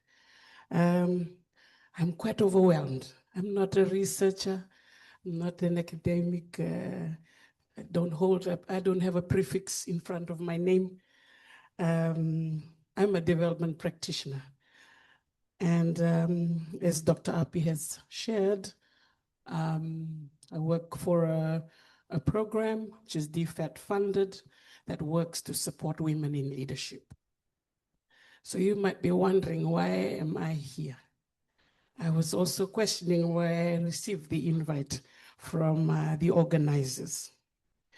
I'm here because, and I must say two key things. I'm no expert in labor mobility. I've just recently started doing work in this area because of its impact on women and children. And secondly, I don't have a PowerPoint because the things I'm going to share with you today are findings from 2 of our research that is yet to be published. It should be done, should be published by end of this year. Once that's done, we will also share the reports with you. I'm also grateful that I'm the last speaker because a lot of the things that I was preparing to share has already been mentioned by Lucy and also with Dr. Christina. The key thing for me is one of the things that Dr. Christina said was leadership matters. And she also specified the leaders in the public sector, those that are doing the negotiations. That's how we got involved in this work. The then Permanent Secretary for Itaukei Affairs, Mr. Tangivakirewa, approached us in 2023 when we had a change in government. And then Mr. Tangivakirewa said, Melanie, can you look at doing a study, a pilot study on the social impact of labor mobility? I said, P.S., why you want us to do it? He said, no, I need to understand how it's impacting women and families in our communities, in our Itaukei communities, because as we've seen the data, the massive labor shifts from, and then the recruitment is coming from our villages. He was concerned, and at that time, our Great Council of Chiefs was just about to have their first meeting. And PS said, we need to present some data. Again, Dr. Christina said how data is important. So we got to work and we said, we can only do one province because the GCC meeting was happening in May and he was calling me in February. So we had to just focus on Tailevu. I must say, I'm from Tailevu, but that's not why we did the labor mobility research on its impact on women and families in Tailevu. It's because it was the closest province and we had to present something at the GCC meeting. So today I will share some of those findings with you, and some of it has been mentioned already. And again, early this year, the Itaukei Affairs Board again approached us to look at the impact of the Wakavako Vanua model of labor mobility in Fiji. That's a model that they are trying to develop as an alternative for the recruitment of our people before they go across. So instead of recruiters coming directly, they go through the Itaukei Affairs Board, and there's a pre-departure process, the training and all of that. And then there's, as they come back, the reintegration into their communities. There's, just trying to look at how we use our culture to help put together some systems to support our people when they do go across and when they come back. So all of that that's what I'll be sharing with you today. So for the Tailevu research, we collected data from 29 villages with 163 responders. So it was not just the laborers, people that are going across, but also spouses, parents, siblings, and even the Turangani Koros, to look at how this was impacting them. It's interesting because some of the people, some of the things we saw was some villages in Rewa, they have to get students from Nabuso Agriculture School to go and do the community work. So this is even we had stories in Netasiri. I won't mention the village, but they had to get boys from another village to do their traditional, the ongongas in the village. Yeah? So this is some of the fresh news from the field, and I'm sure you know all of this. The Vakavako Vanua is something that the Itoke Affairs Board, that model is what they're practicing or they're piloting in 2 provinces. So in the village of Nambukaluka in Naitasiri and 3 villages in Serua, Nuku, Masi, and Naimasimasi. So those are the 4 villages where the Itoke Affairs Board are piloting this Vakavako model of recruitment. Now, I had to email Alfred again to say, Alfred, this is a big topic. Can you just give me questions to help me zoom in to what I should be addressing? So Alfred gave me 2 questions. This is the first one. How can we shift power dynamics within Pacific labor mobility systems to ensure that fairness, safety, and dignity are shared by all, especially women and marginalized groups? Okay. So, well, I've got 3 things that I'd like to share based on our findings. One thing that we'd like to propose for us to think about, and I'm grateful that you're having panel discussions, discussions after this Talanoa. So one of the things that we'd like to propose is to shift power to communities, not recruiters or other overseas employers. In Telebu, many of the workers shared that they don't have the ability, they were influenced by these recruiters. There was no space for them to suggest things. And they were in that state, they just need money. So there was no power. And they did not have any family consultation. Some of them didn't even consult their wives. They went ahead and did their own, filled in their forms and whatnot. So that led to the contract misunderstanding, financial vulnerability, the strain, of course, on the relationship with the families. And most of them were not prepared. They're just in the village. Next minute, you're hopping into the plane. When they got there, lo and behold, they were not prepared. So what we are proposing is to have that fair share of power, or as the name of our program, balance of power. So that needs to be there, to co-create that. So the Vakavako model, ladies and gentlemen, is what is an attempt to try and rebalance the power towards the community. So they using them to, they do collective vetting and selection of who goes. So there's a system that the communities are also involved in. Yeah? That's what they're piloting in those 4 villages I mentioned. Nambukaluka, Nuku, Nemasimasi, that in Serua. Okay, but one thing that the villagers told us when we, of course, did this second research on the Vakavako model, they're saying that there's inconsistency in the application of that criteria. Sometimes they just pick their own people instead of it being a transparent process.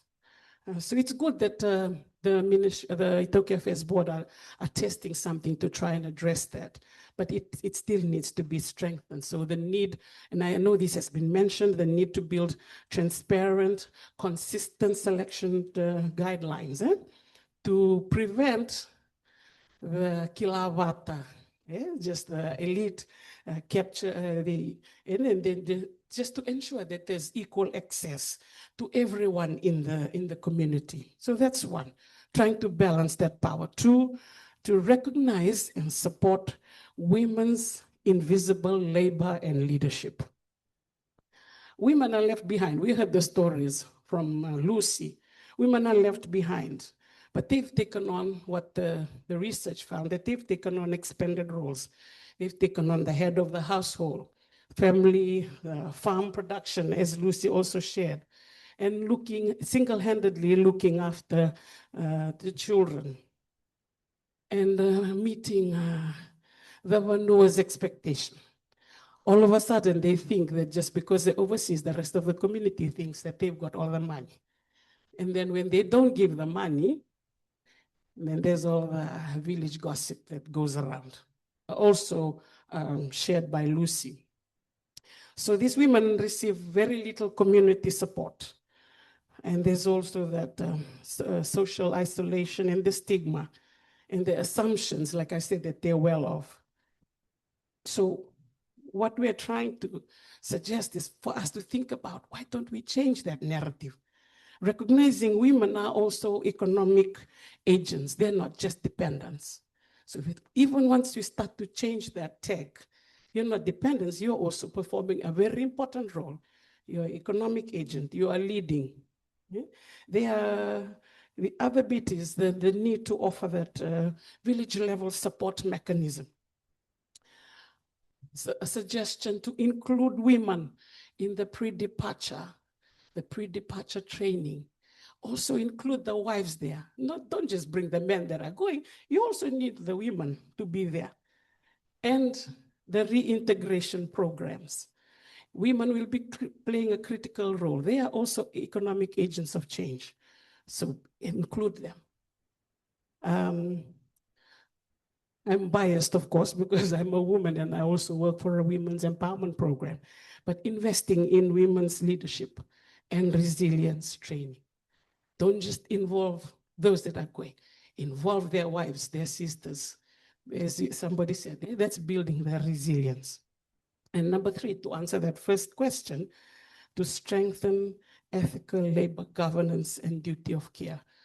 Dr. Christina has covered that very well. And the communities from Teilevu, that was one of their feedback that they shared with us, the communities are calling for transparent contracts, grievance mechanisms, and worker well-being safeguards.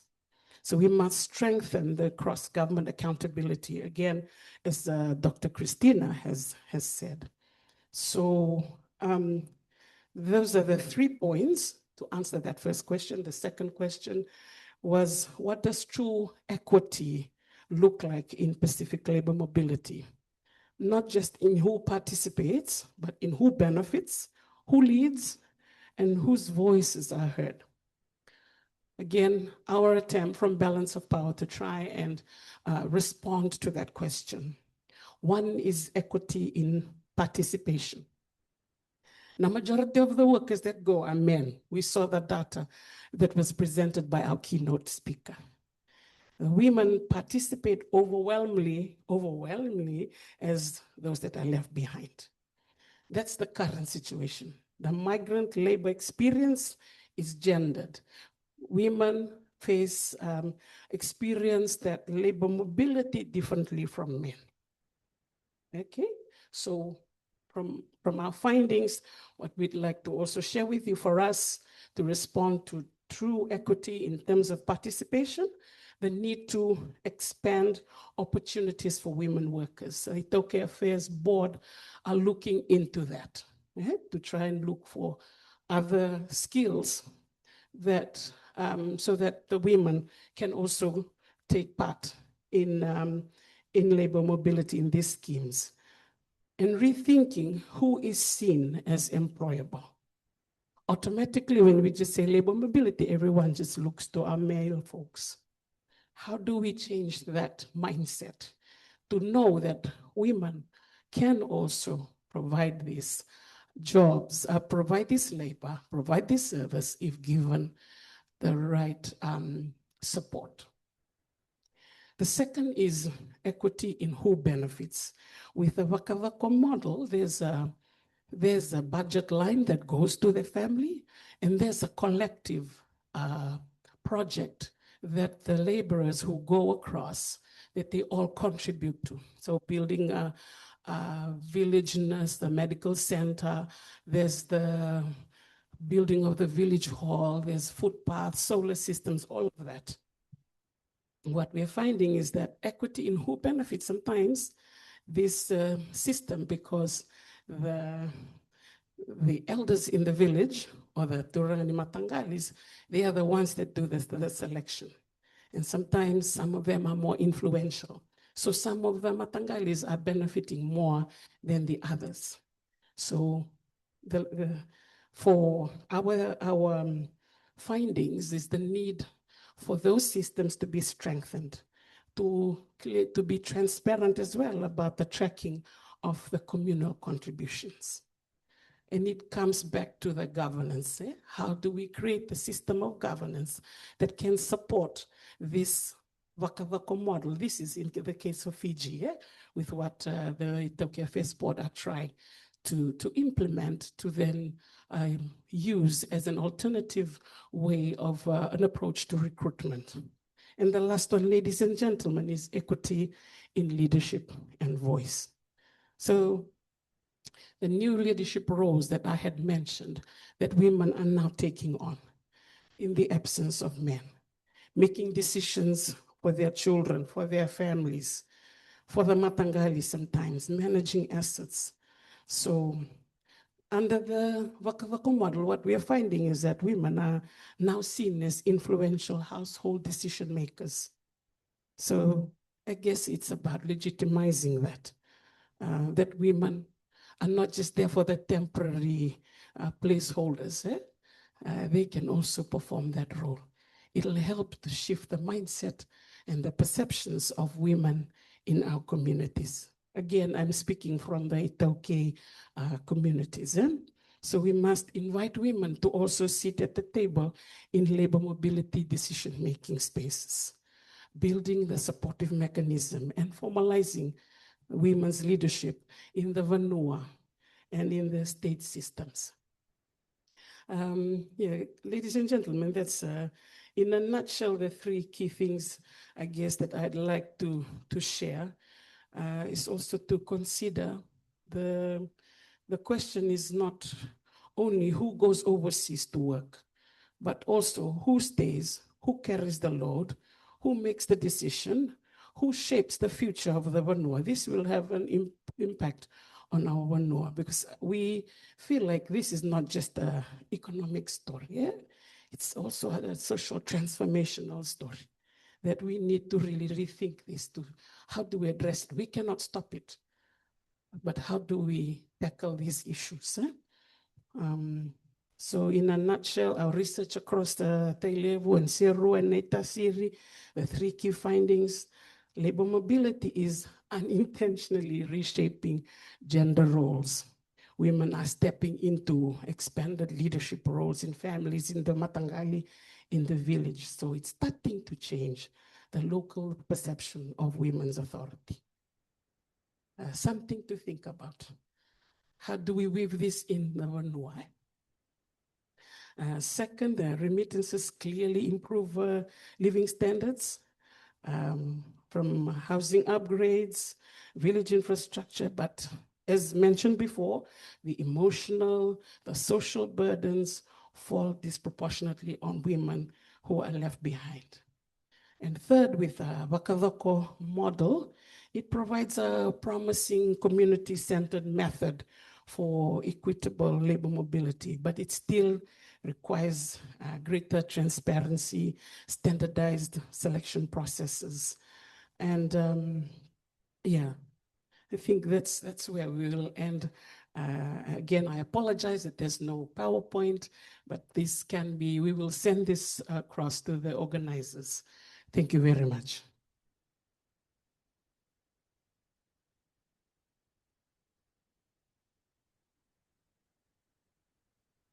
Ladies and gentlemen, I'm sure we can do a bit better than that. A warm round of applause.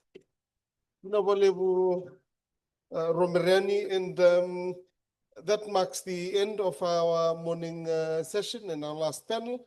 And look, we thought we were just going to come and hear about the impacts and what's going wrong and what's going right.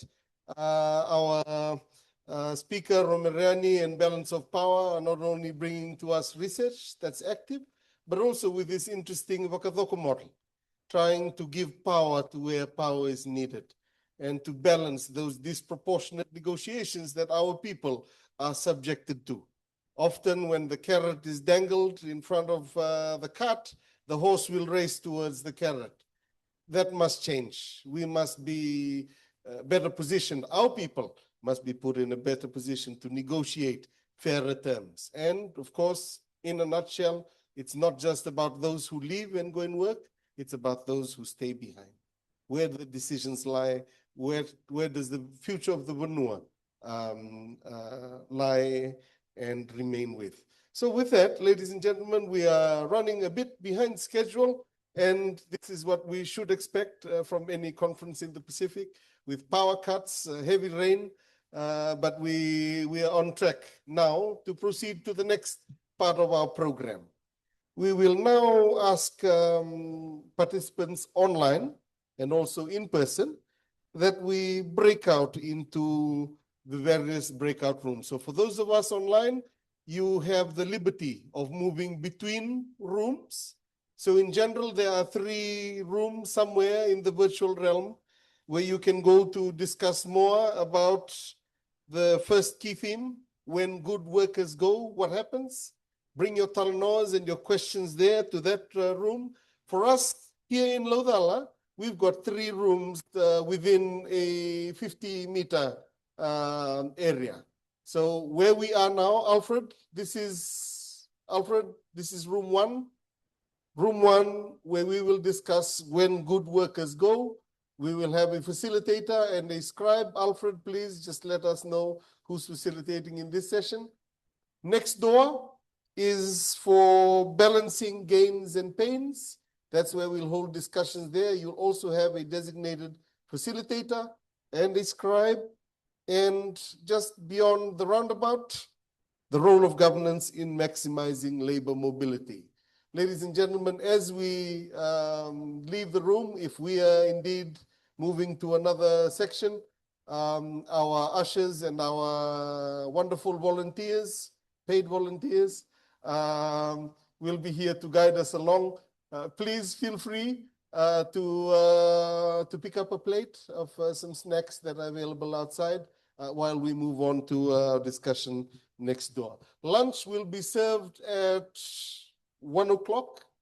So we have around 35 minutes to discuss, 5 minutes for some brief introductions. We will reconvene here for a quick 10-minute wrap-up. So lunch should be between 1 to 1:10. Thank you very much, ladies and gentlemen, for your attention, your enthusiasm. I can see, okay, Alfred Torra, thank you, sir. 35 minutes is the time that we allocated for this next round. Please, we cannot hear the speaker anymore. Okay, sorry. Can you increase the volume for Api? Let's, hopefully all's good now, Fong. For those of us online, please reach out to Alfred and I if you need stuff. We're going to break out immediately. This was Associate Professor, my good friend with the brightest shirt in the world, Professor Gerard Princeton. Key things discussed: the need for cohesive national cross-sector alignment across partners, governments, which is key to ensure sustainable solutions. The group that I was part of, this also came up. The fact that governments and various departments, NGOs, don't talk to each other. What the left hand of one system does, the right hand does not know. And that is so true for labor mobilities. There's a government factor, there's an NGO factor, there's multi-government factor, there's the contractors, there's the workers, there's the communities. So yes, we agree, cohesive national cross-sector alignment is needed. Collection of data. Part of the reason why, and in the wisdom and foresight of the DevNet steering committee, we needed to have this conversation here to provide the platform for us to start talking about what are the real issues, what is the diverse spectrum of issues that are here, and are we collecting enough data? The data that we have is mostly centered on economics, on finances, and how much money is being brought in. Very seldom do we talk about the intangible costs of labor mobility. So data collection is essential. Links to TVAC, the agricultural colleges, education for entrepreneurships. this is where synergies need to be created. Hopefully, by the end of today, we would have exchanged contacts and commenced not just bridge building, but partnership brokering between our various silos that we already operate in. Let's break these silos. And with that, we'll be able to have deeper insights into the social risks for labor mobility and so on. What do we think is key advice for policymakers and researchers? Topics for researchers could be the loss of cultural practices. Agree. And in numerous spaces today, here live in Suva, this also came up in the conversations. The need to look at what are the costs of cultural losses? How are our people faring? Are we still Fijian if we inhabit and we project value systems that are not of ours? That's a question that hopefully we can plant a seed. We are looking across, there's some postgraduates here eagerly moving towards and looking for master's projects for you to be invested in, PhD programs, hint, hint. Labor mobility is hot at the moment. We need to understand further the reasons why people are leaving. Yes, why are we leaving? We can talk about the push and pull factors. People are desperate, so desperate in the Pacific that they'll say yes to any chance to hop on a plane and earn minimum wage elsewhere. Mind you, this also came up in a number of conversations today, the fact that people who are leaving, these are people in our villages, most of them have never been accustomed to a 9-to-5 job or an 8-to-5 job. So it's a whole new dimension for a lot of them. Lastly, research is still very much focused on the laborer and the experience and skills within New Zealand and the need for impact analysis on families and, of course, gender. In Nakabakalevu Group 1, Group 2, key things discussed, how do Ni Vanuatu or Pacific families experience both the benefits and emotional loss of neighbor migrations? What support systems can help families remain connected and resilient during long absences? And how can remittances and return migration contribute to lasting community well-being? Last question that was discussed, governments and communities working together. This is a key theme. This is what we want. It's a no-brainer. We need more synergies. We need integration. We need to be talking to each other. So, of course, the win-win narrative is incomplete. And our policymakers, we have a few heavy hitters present today from DFAT, MFAT, and labor mobility scheme. The win-win narrative is incomplete. So let's not pat ourselves on the shoulders with all the publicity that we're pushing out. While remittances boost GDP and household income, they create significant social costs. And these are intergenerational. We need to look more at this. Women bear the unseen burden. Of course, the majority of those leaving our shores from the different island countries are men. And for us in the Pacific, men get married very young. I had my first child when I was 19, and I got married before 20. And that's a trend amongst people my age. So when we're sending people who are 25, and this is for us joining in via Zoom from New Zealand, Australia, yes, if they call themselves a youth, how many kids do you have? Are you married? Are you divorced? Why do you want to leave? Because women are left not just to pick up the pieces, but to mend the fort, literally. Governance is the key to equity, of course, with proper ring fences, strategic leadership, strong institutions, and coordinated partnerships, we can ensure more equitable benefits. We, the people in this room, have the power to change the system with our expertise, with our research. And if we will, if progress is to be measured by entrepreneurship and opportunities, then according to our good friend from Vanuatu, Lucy, and the group or the breakup room that was facilitated by Professor Regina, entrepreneurship builds true resilience.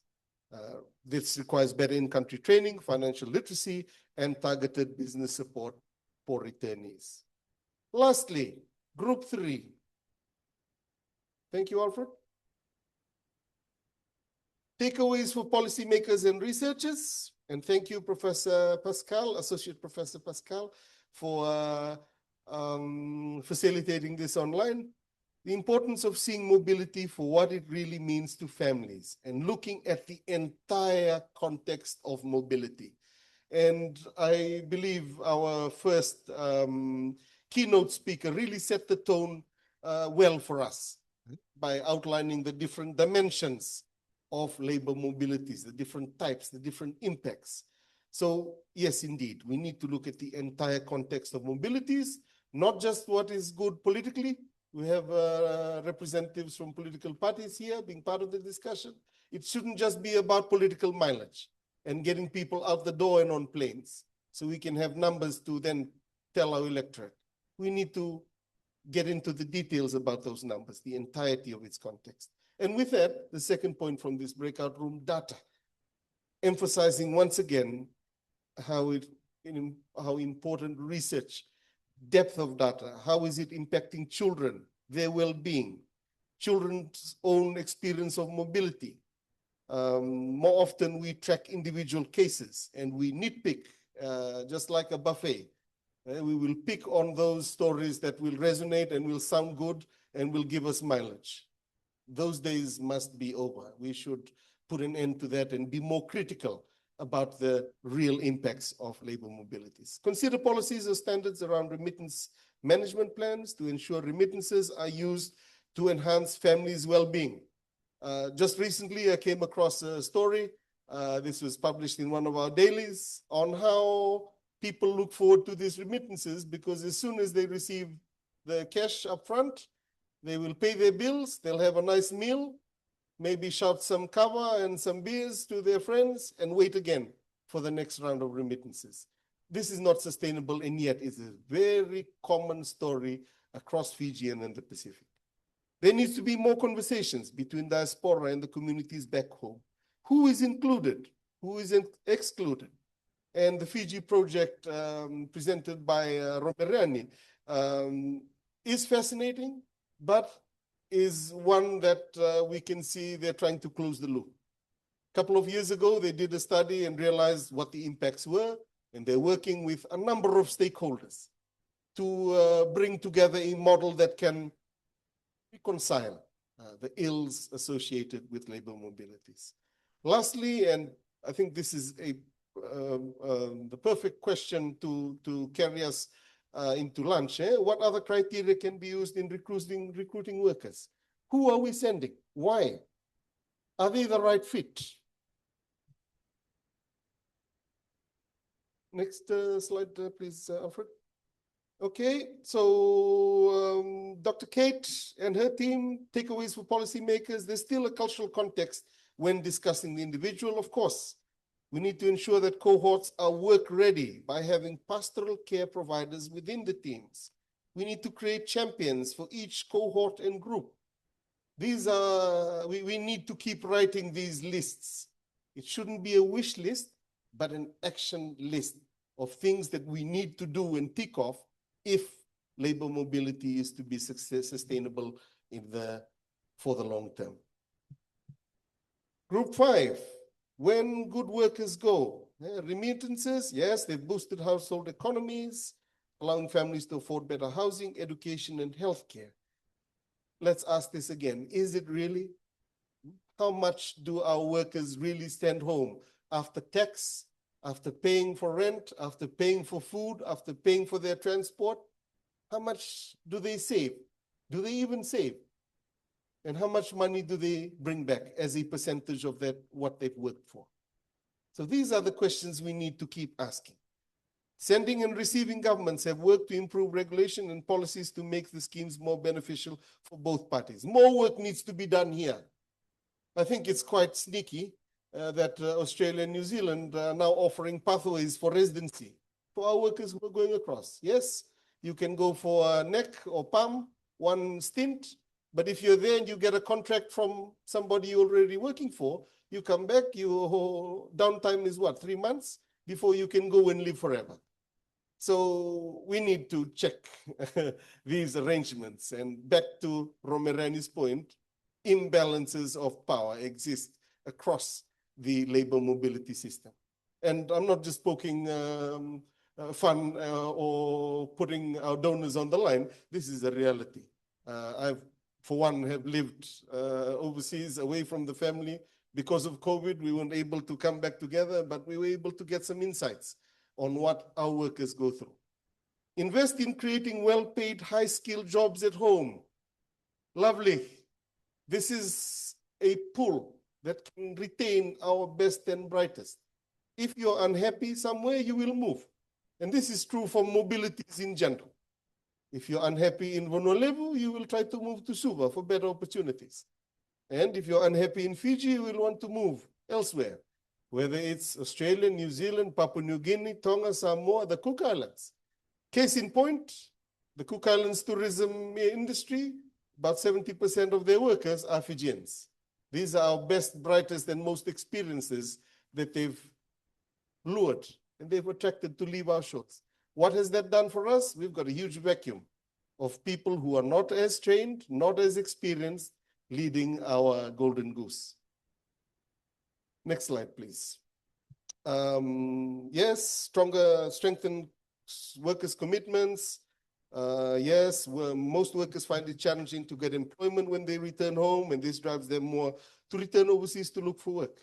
How can workers discover new investment opportunities to support them? So what we're seeing here, especially in what was discussed by Regina and Peter, these business incubator ideas, mentoring in home country. If they're going overseas to work in an industry, what are the takeaways that they can bring back? What knowledge can they bring back that can be applied in their home country? Okay, thank you. This is our group. We could have kept talking for the whole entire afternoon, but it was clear that there are many imbalances of power, there's structural imbalances, there are many governance loopholes, and more importantly, there are gaps. Gaps between organizations, between systems, that synergies must be encouraged, more integration is needed. We need to talk more. More forums like this need to be held by key stakeholders so that we not only hear what each other is going through, but we can also, in the true Pacific fashion, we can build relationships, exchange phone numbers and emails so that we can pick up the phone. Hey, can we work together on this? I think that group 7 is sort of the last group that we'll report on. Or do we have another slide to report on? Okay, we're all good. So ladies and gentlemen, we've come right to 1:05. We had agreed that by 1:10, we'll break for lunch. For those of us online, Regina, if you want to jump in for a few words and perhaps add on to what we've just delivered. And mind you, that's just a quick summary. We have lunch, and after lunch, we'll go through it again. Hopefully, those of us who are still shy will come out into the light and share. And by the end of today, we'll be able to leave with some solid pointers on the way forward for Pacific labor mobilities. Professor Banaka Api, and thanks everybody for all the ideas you shared in the groups. Sorry if you didn't get a chance to speak out, especially some of the USP rooms that were blended with those of us online. At least we'll know this afternoon that that's happening, and we'll go to you first for comments. We'll get clarification in a moment from Api about what time we all need to be back here to kick off the afternoon session, but to let you know, we will not be finishing late because we don't, unfortunately, have the afternoon keynote. As most of you heard this morning, due to flooding in Vanuatu, we don't have availability of a second keynote. So we'll be going, we have 3 or 4 other fantastic speakers who will give 10-minute talks, and then we'll go into our next lot of breakout rooms. So a lot more time for interaction. We're looking forward to that. Nakavakalevu. Regina, yes. I was just going to say, please don't show us the lovely lunch that you guys have got lined up. The rest of us, our tummies are grumbling. I don't think you'll have a choice there. We'll be taking pictures of the one spread anyways. But we will reconvene in exactly 55 minutes. So we'll meet back here at 2:05, and we'll go straight into the panels. We'll have a bit more time to discuss, and then we'll finish off the program today. Pinaka Bakalevu, and we'll reconvene in 1 hour. Thank you, ladies and gentlemen. You who don't know me, and I've just received a message from Alfred that they're ready for me to kick off the afternoon session. So I hope everybody's bellies are now full after a morning in which we had our minds and hearts filled with a lot of information. You know, some fascinating facts and figures, as well as the emotion of the stories of some of the people who've been impacted. So we've been really treated to some great insights from all the speakers so far. And thanks everyone who's contributed in whichever way through the discussions too. I've been told that when we've got 3 speakers this afternoon who'll have 10 minutes each, and then we will move into the next round of breakout rooms, and we will separate out the online from the in-person USP Lavala campus rooms this afternoon, so they won't be blended. Okay, and I would like to introduce the first of our speakers, and excuse me. Just checking that we've got her here. We have Salotti, who is a Fijian diplomat and legal professional who served in senior roles, including as counsellor at the Fijian High Commission in Canberra. She previously worked as a state prosecutor and human rights lawyer before joining Fiji's Foreign Service.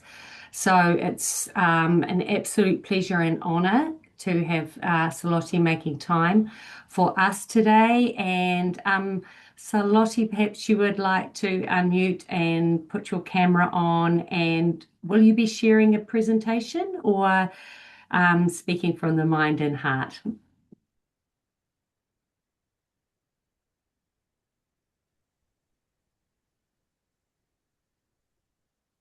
Dr. Regina, thank you for the warm welcome. Sorry, I've just arrived from Auckland and back in Adelaide now. No presentation, and I thought I'll just speak to the questions that were shared by Alfred Inaka.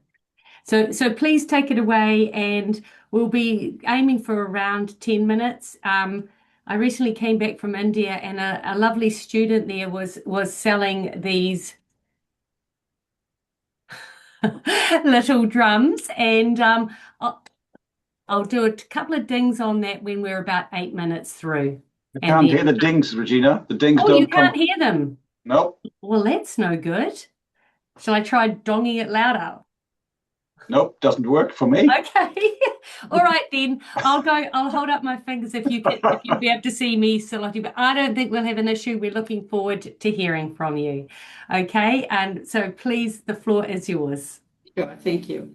Thank you, and I'm really grateful to be given an opportunity to be part of this symposium. And it's I think it's an issue, it's a topic that's very close to my heart. And one of the first real big issues that I was tasked with as a Fijian diplomat based in Canberra from 2019. And I've got a few guiding questions. I've got 3 guiding questions that I'd like to kind of just go through Canvas before I go into sharing. The first question really touches on how can legal frameworks and cultural values work together to shape fairer labor mobility systems. When I first, read this question, what immediately came to mind was it really matters where this is or where this is situated. When we're talking about legal frameworks, when we're talking about cultural values, particularly in the context of labor mobility in the Pacific, it was really important to me to provide context around where this is because it matters. And if we look at the Pacific and the Pacific-sending countries, of course, the countries of origin and the destination countries are where they're really selling their labor. I believe that Pacific legal frameworks around not just labor mobility, but labor as a whole, it's quite progressive. We've got an ILO Pacific presence in Suva, and we know that a lot of what they're doing is really helping with not only, we've got quite a healthy ratification across the Pacific of ILO conventions. And whilst that is important, what is even more important is really domesticating these laws in country, and not only that, but creating those enabling environments for successful implementation. And this has been ongoing work. And this, ILO celebrated 50 years in the region this year, and they've done really well in terms of grounding a lot of the work in country.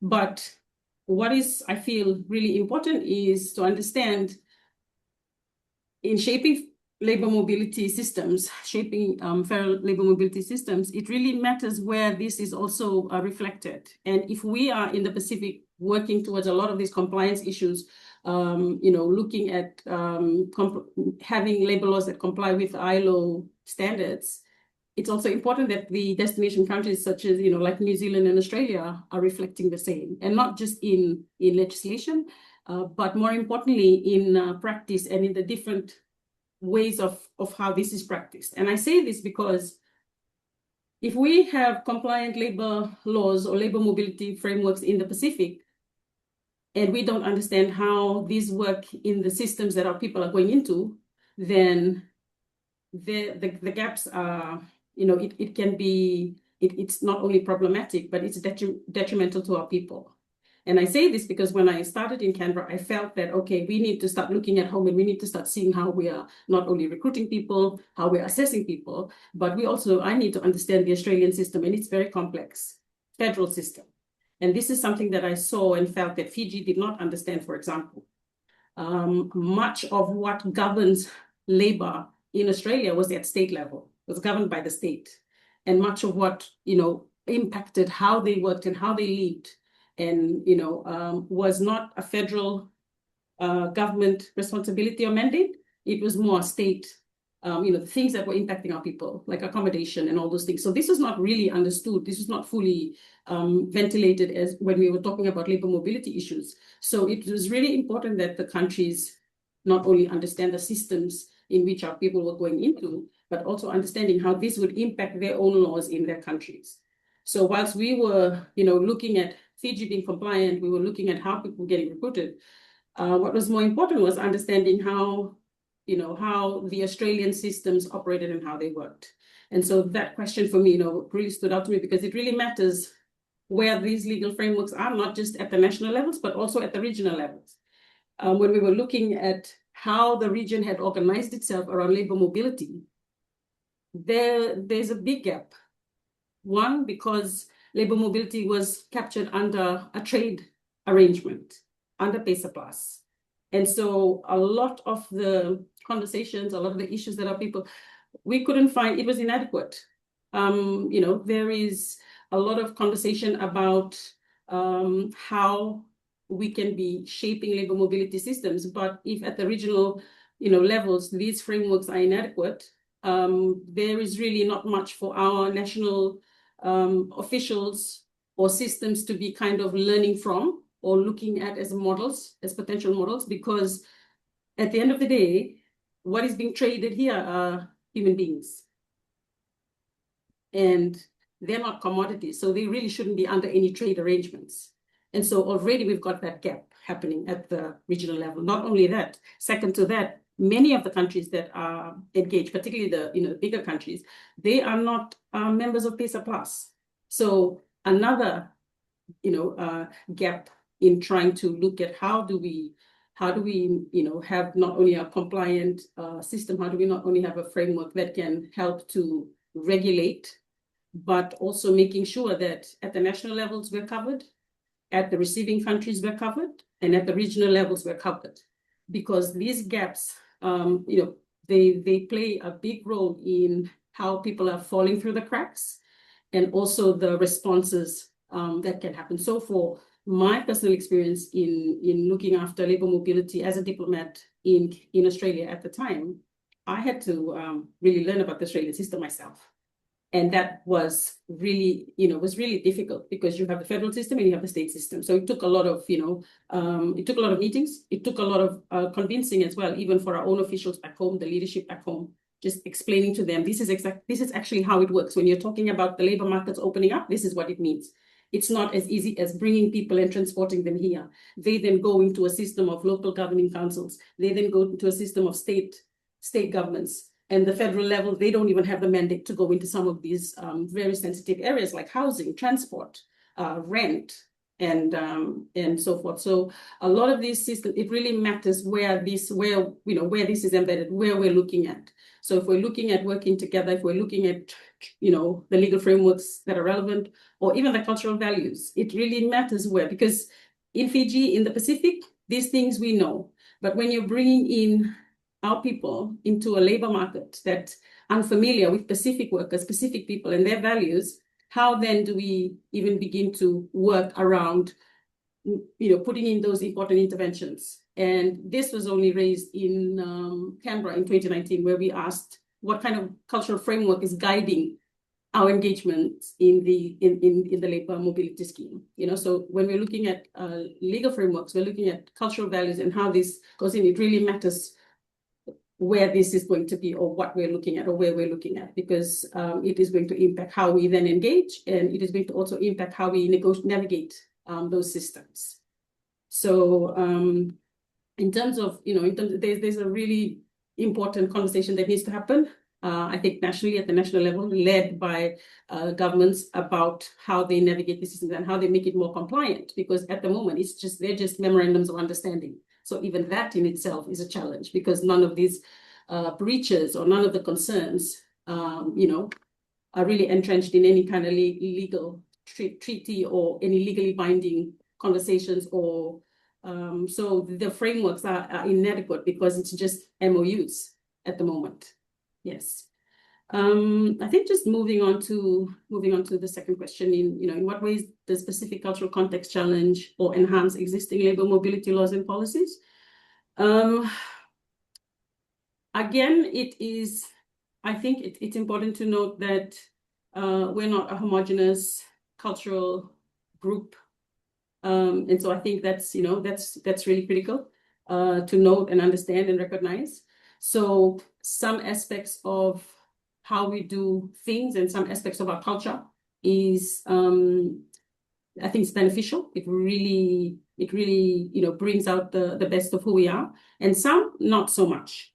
And I speak on this from the point of for example, the hotline services that the PALM scheme has here in Australia, where people can call up the hotline and where they can, talk about the issues, or if they're facing some kind of, fair work issue at the workplace.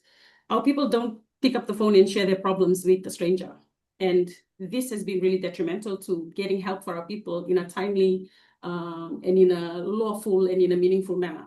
Because most of the time, and if anyone knows how Fijians operate, the last place they will go is to the state or the government or to authorities. They're more likely to deal with this internally, with whom they trust, with someone that they respect. And so these relationships need to exist first and foremost. And so a lot of this becomes, obstacles become barriers to them accessing timely help and guidance. And this then often is seen as people leaving the workplace, people who are facing problems at work, whether it's language, whether it's understanding the policies, whether it's training, whether it's things like performing higher duties for lower pay. They struggle to have that communication because it's just not a system that they can recognize. And so a lot of these things kind of fall through the cracks. And by the time it gets to the High Commission, or by the time it gets to the government levels, things have already escalated to the point where people are either deported or are at risk of deportation because of the breaches on the conditions of their visa. So sometimes that's problematic. But where the cultural, our Pacific culture is supports some of the intentions of labor mobility, the scheme. I see the Samoans doing this very well, where they come in as a group, where the leadership structure or the hierarchy of the groups that are picked, right from recruitment, that are prepared, that are trained, they come from, either village groups, youth groups. So they come as a unit. And, there is a very clear understanding about why they're here, who they're listening to, and the expectations of family members. So that is still very much intact. Whereas, in Fiji, a lot of this is really done through the ministry. And so it's, there's a sort of like a separation, there's an isolation with how people are coming. And this is really important because it actually goes to social cohesion within the labor mobility areas that they're placed, and a lot of these people are way beyond the metropolitan cities. And so even that, becomes a huge problem, so location. So I would say those are some examples. And just to round up my 10 minutes, in terms of steps that could be taken to embed principles, I think the first step is really including the Pacific in the design of these programs or the review. Many times, a lot of this is happening at the official level, especially within the receiving countries. It's not happening with the region. So a lot of these things must be taken into consideration because you're planning and you are trying to work out arrangements for a region that's not homogeneous, that have their own national interests, that are different as well. They're similar in many things, but they're also different.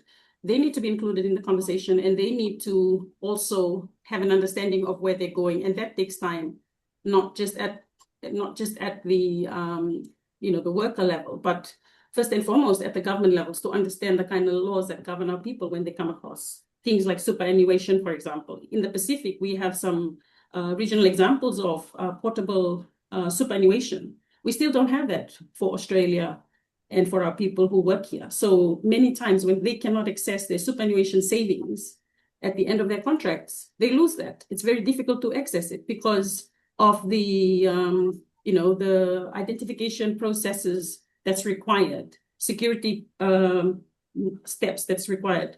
So a lot of these things we still need to look at, and we still need to understand, and that needs to, I think, be considered as they're making plans for the scheme. So I think I'll leave it there, and we can go discuss further after.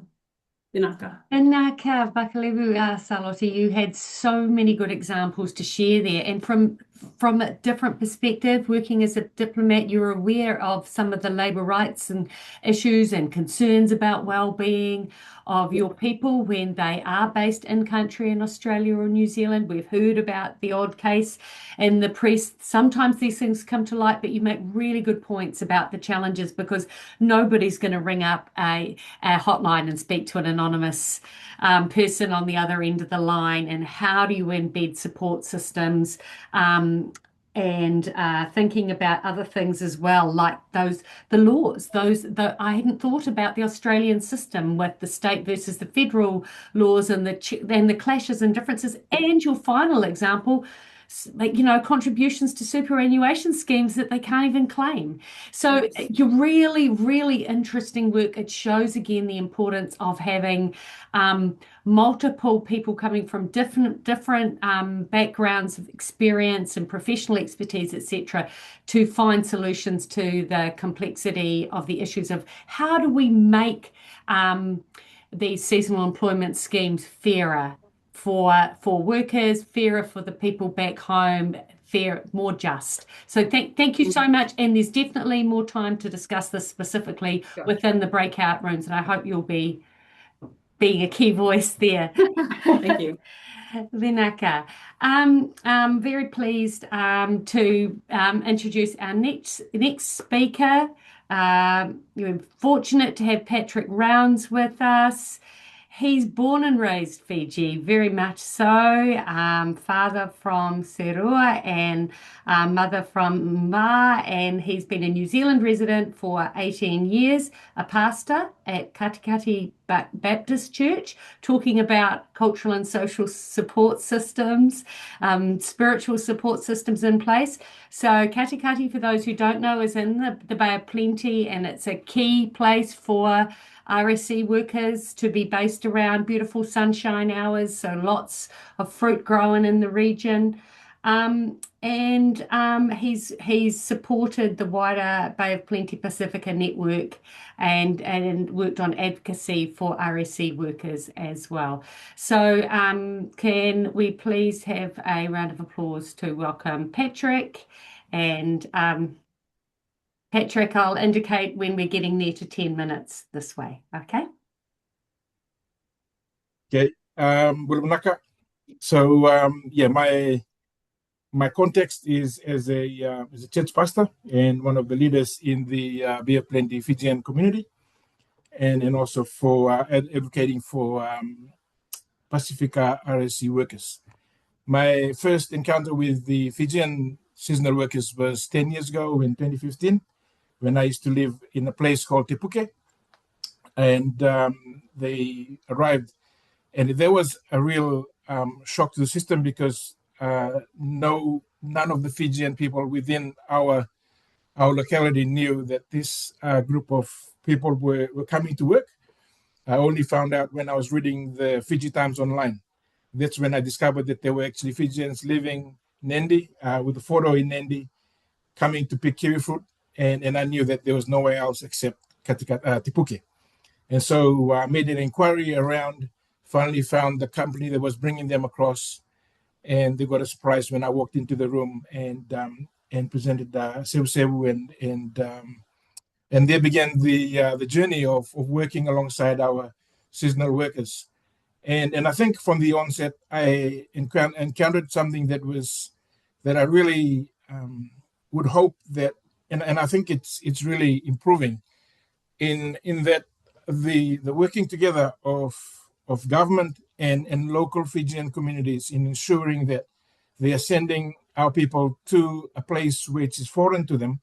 And so a lot of them are coming from very rural areas. And the first point of contact, in a foreign place is actually a foreign place. It's not coming from Lau to Nandi. It's coming from Wonolevu to New Zealand, and so it's a totally different and a very new environment for them.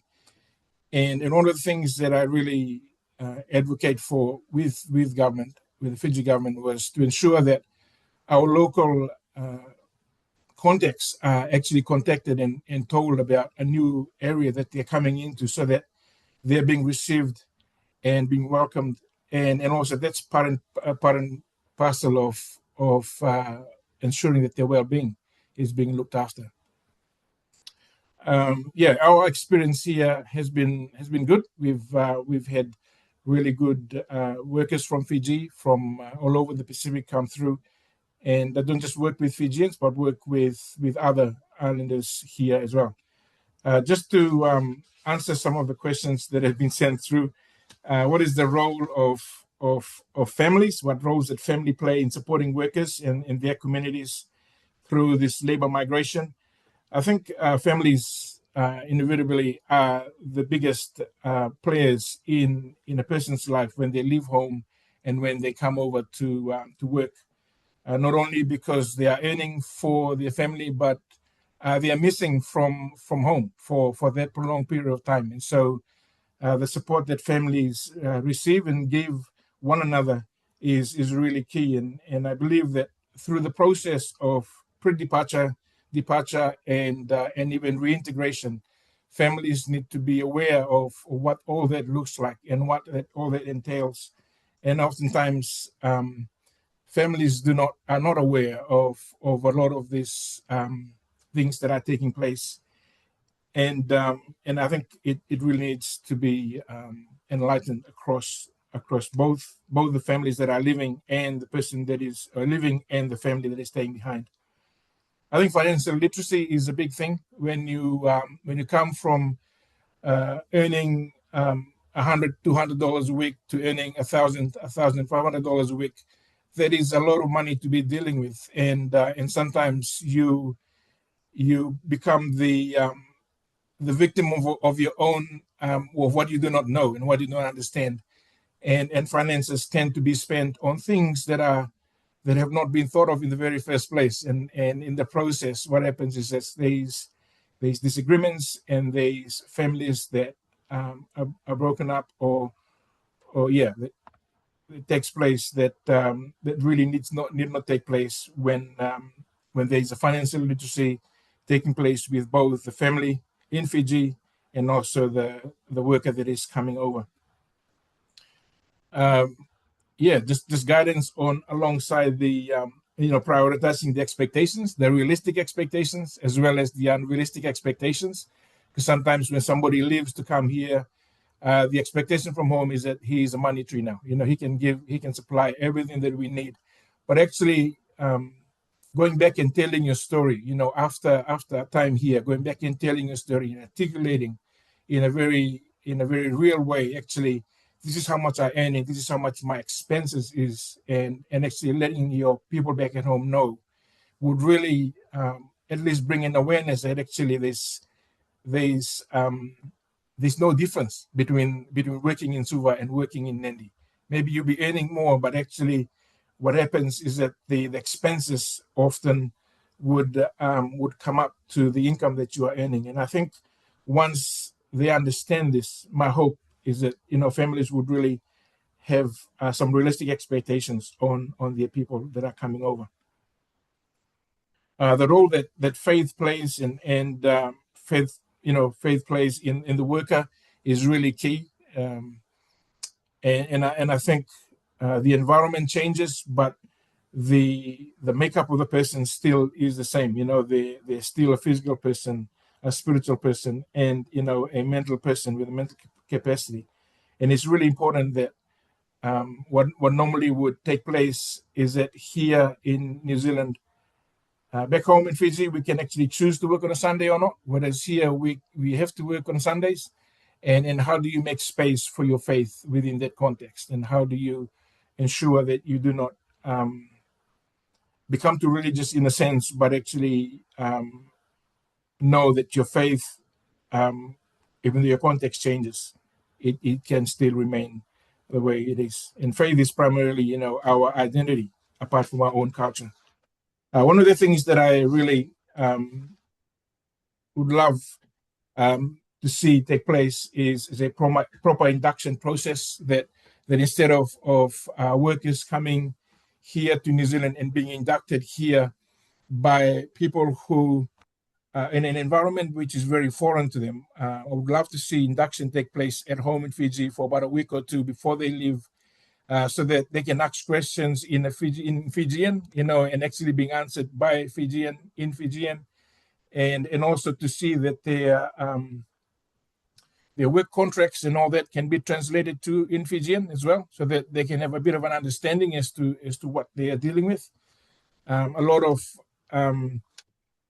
technicalities around pay and what a role looks like and what a role size is and all those kind of things is often the arguments. And for us, we don't really complain until it's too late. And I think also that is another aspect that we need to do. And local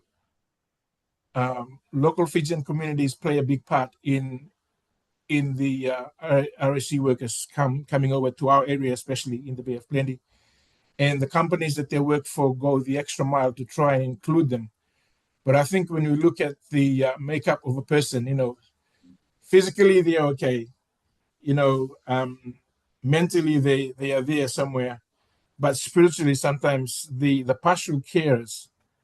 I had an experience, a pastoral carer for these Fijian workers who were having problems was actually a backpacker from Europe about 2 years before. And so he had no context of New Zealand, no context of Fiji. And so I think, creating a proper pathway for pastoral carers would be really good. And I think my time is up. I'm so sorry. It really is up, Patrick. But you have really enriched our knowledge there by giving that on the ground experience of you as a trusted person. I'm sure you've had so many meaningful conversations with those who are part of your congregation, but also others who are part of the scheme. You've given us some great insights into some of the challenges that are faced on the ground. And reinforce that importance of I guess a family-centered approach to this. Like you were saying, even with financial literacy, it's not just for the workers, their families at home as well, so that wise decisions can be made that are in the interests of everyone when there's such a big change in the amount of money they're able to earn, etc. But all these extra expenses and things to manage too, and also the importance of who is doing the pastoral care, those relationships being so important. Thank you everybody who's been giving a warm round of applause there. I saw lots of that coming through for Patrick. That was really fabulous, and I hope you'll be able to stay around as well for further discussions. It's my pleasure now to welcome our next speaker, which we actually have two more speakers. My apologies for earlier. I just didn't have the bio for one of them, so I wasn't sure if she was attending. But we have very lucky to have Sapai Moana Mathariki, Trade Policy Officer at the Pacific Island Forum Secretariat, speaking next. She's played a leading role in shaping regional initiatives. Through her work, she advocates for balanced approaches that safeguard cultural heritage. We've been hearing a lot about culture, while supporting sustainable economic opportunities across the Pacific. So if you could please unmute, Sapai. I see you are there, and I'm not sure if you've got a presentation to share.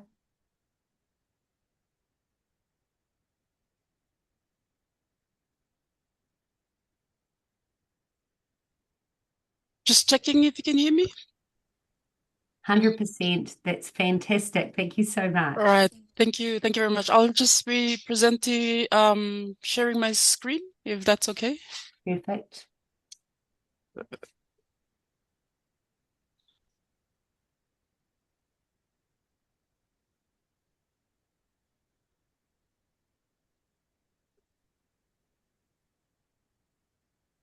Just checking if you're able to see the PowerPoint that I have up here. We can see it and we can hear you very clearly. So very warm welcome. Great to have you with us. Yes, thank you again. And hello, Olgata. More thank you to Mas for the opportunity for the Pacific Islands Forum Secretariat to be amongst this very diverse and interesting panelists. Just a brief on the Pacific Islands Forum, in case you're not aware of. The organization was founded in 1971, and we now have around 18 forum members, Pacific Islands, including Australia, New Zealand, and of course New Caledonia and French Polynesia, amongst the other Pacific Island countries. The organization was established initially as a trade and economic bureau, but now is set up as a platform for heads of governments to discuss common issues and regional solutions through the collective action, and of course through enhancing cooperation. And of course, one of these key areas is labor mobility. So just the key interventions that I'll be focusing on, as was shared, we'll be looking at the 2050 strategy, including how labor mobility is seen within the 2050 strategy, but also human mobility and the existing mechanisms in contributing to the resilience of labor mobility rather than the dependency. And lastly, I'll be providing some interventions on collaboration to strengthen equity and also shared benefits across the region. So just briefly on the 2050 strategy, I'm not sure if you're all aware, but this 2050 strategy was endorsed by Pacific leaders in 2022 here in Suva. and it provides the vision for a resilient Pacific region of peace, harmony, security, and of course ensures all Pacific people are free, healthy, and lead productive lives. So as you may be able to see there on the presentation, there are about 7 thematic key areas that leaders had endorsed.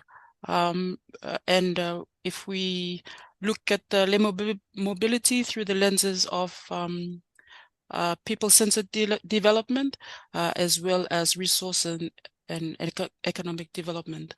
So with regards to the 2050 strategy, leaders have committed to nurturing collective political will and also deepening regionalism and solidarity, which we know some of the key areas for cooperation for labor mobility in our region, but also the leaders had committed to collectively delivering for our people through the inclusion and engagement of civil society, private sector, media, community, and also faith-based organizations, and also in securing the well-being for our people, and also accelerating economic growth aspirations. And a key one of this is also guaranteeing the future of our generations. Looking at the political the landscape, the 7 thematic areas, we know one of these political leadership and regionalism. I think the previous panelist had also mentioned the importance of inclusivity at all levels. So as you see on the presentation, the importance of these 7 thematic areas that our leaders in the region had endorsed back in 2022. So in looking at the values that the leaders had also outlined, and in giving us a perspective of how we also look at labor mobility, it looks at recognizing regional cooperation and shared commitment in working together as an important platform for achieving the benefits for our people. As the first panelist had mentioned, people are not commodities, and so looking at this in a different lens is not as just the trading and agreements and such. In looking at the second part of the key intervention that I was asked to look at, labor mobility and the collective mechanisms that are around in our region, in ensuring labor mobility contributes to resilience rather than dependency. The key thematic areas in the 2050 strategy has 2 of these areas, people-centered development and also resource and economic development. So with regards to people-centered development, the importance of improving the health outcomes of our people, particularly the vulnerable communities and marginalized groupings. And leaders had also looked at the level of ambition getting into 2050, of ensuring that there's a deep cultural and spiritual attachment to land, ocean, but also, as the previous panelists had mentioned, the importance of recognizing culture in these schemes or these arrangements. Also, there's the need to address the issues of inequality, gender inequality, marginalized groups, and the importance of protecting human rights and environmental rights. But the people-centered development in this case also looks at youth and cultural development and well-being. and participation of our youth and the vulnerable, and also adapting, but also preserving our indigenous knowledge and social inclusion, and also social protection. I had mentioned also the other key thematic area that the 2050 strategy looks at, but also in terms of the mechanisms that the region are looking at is through the lenses of the resource and economic development. This pillar's ambition is for the Pacific peoples to benefit from sustainable and resilient model of economic development, including enabling public policy, whether it be in the labor mobility space or the trade and other economic policy aspects, but also ensuring vibrant private sector and improved social economic well-being for ensuring access to employment, entrepreneurship, trade, and also investment in our region, in the Pacific. The resource and economic development strategic pillar or area also includes enhancing regional cooperation on labor mobility, involving workers, employers, and governments, non-state actors. And it's one that I think it's the key or important in ensuring that collaboration is ongoing and continuous, not ad hoc, but also in considering the other stakeholders and strengthening the regional collaboration.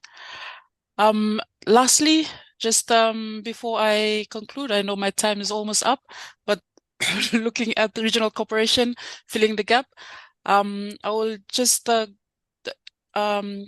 quickly go through this, as I know previous speakers had talked about the statistics, but also looking at these stats as the changing demographics in the elderly and children in the Pacific, and how it also impacts labor mobility.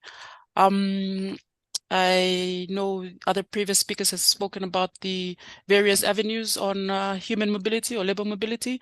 So I'll skip these, but I'll go directly to labor mobility principles, which is a key area that our leaders had focused on in terms of providing a benchmark to our Pacific Island countries in aspiring to these principles. And this was recently endorsed in Solomon Islands by our leaders recently in September. So these labor mobility principles, as I mentioned, puts people first. Labor is not a commodity, and it supports the development of mutual benefit for countries and also of our destinations. If I can just go quickly through to the principles, these will be shared to members and stakeholders, but it specifically looks at 11 key areas that the countries or our leaders had endorsed, looking also at human rights, labor rights being protected, labor mobility governance, fair recruitment, demand-driven access, fair work conditions, supporting the welfare of our workers and effective reintegration, and also maximizing the socio-economic development outcomes for our region.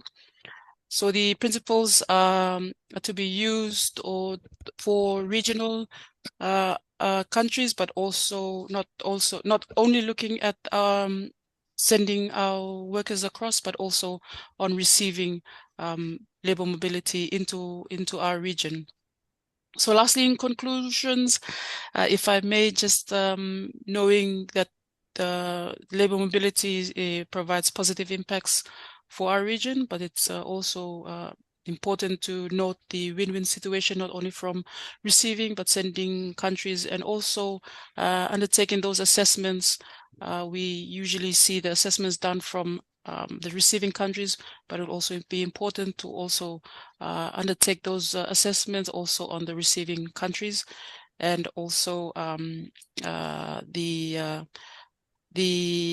importance of these assessments been known and also undertaking the recommendations so that it reaches our national governments, but also at the regional level.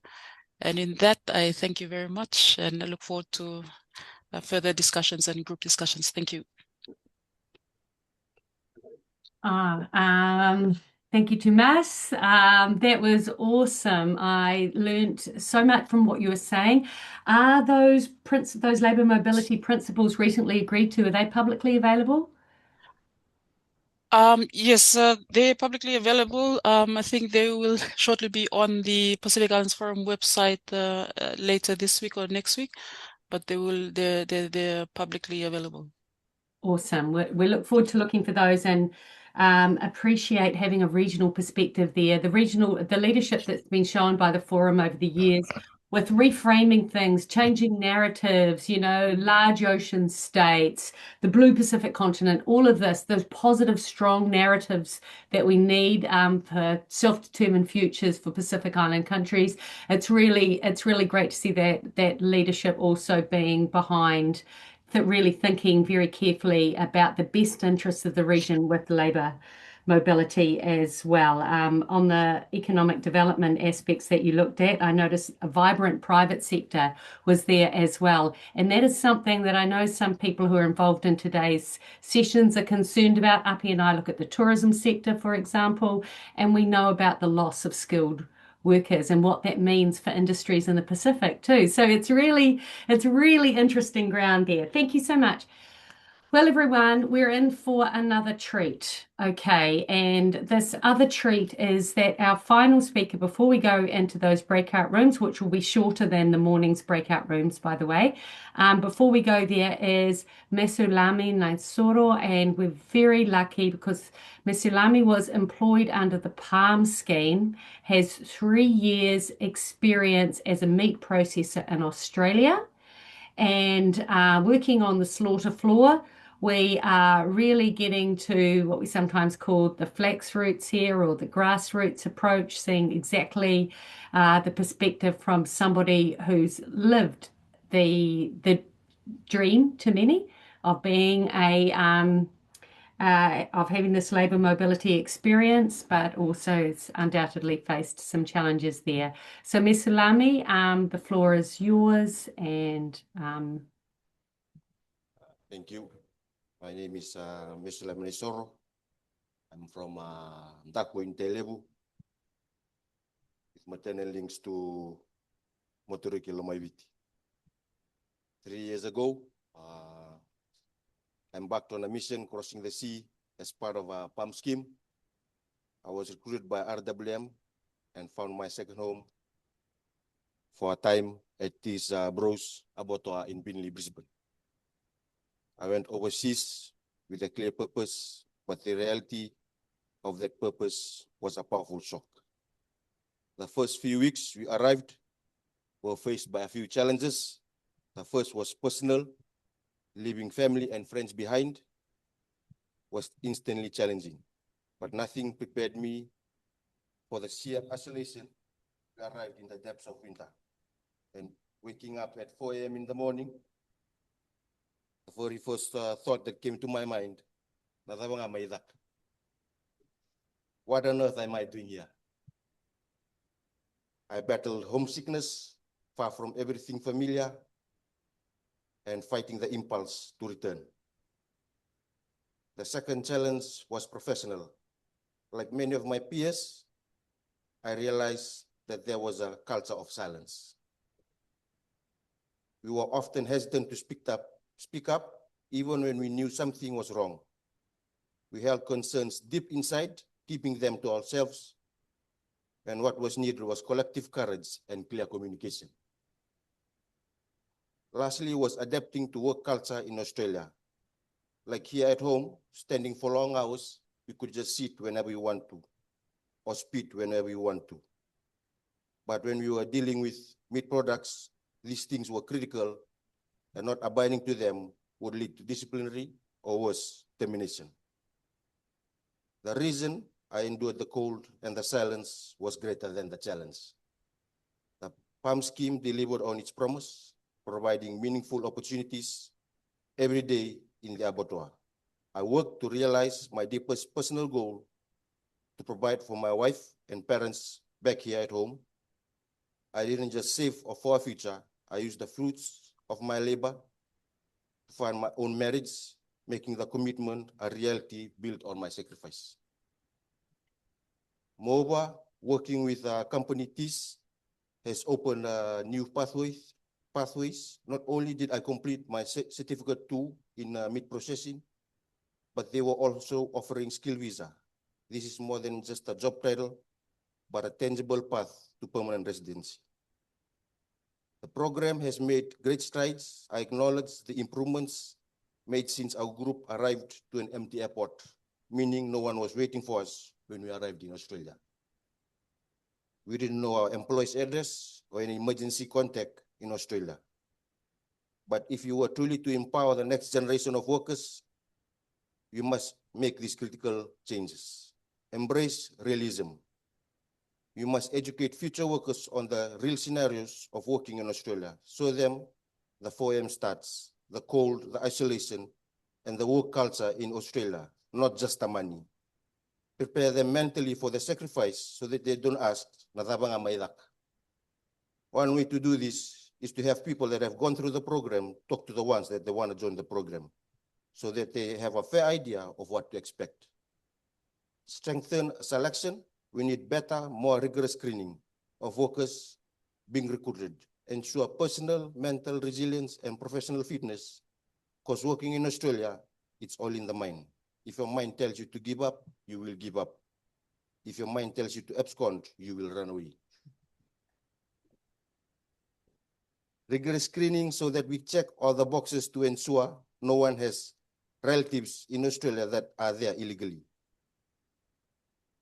And to ensure that we are mentally fit, some of us have more battles in our mind than in real life. Learn to share your thoughts, speak out, get out of the culture that you are in this by yourself. Thank you. We went to work, we sacrificed, and we delivered for our families. Let's work together to make this journey smoother and more successful for those who follow. Nakabali.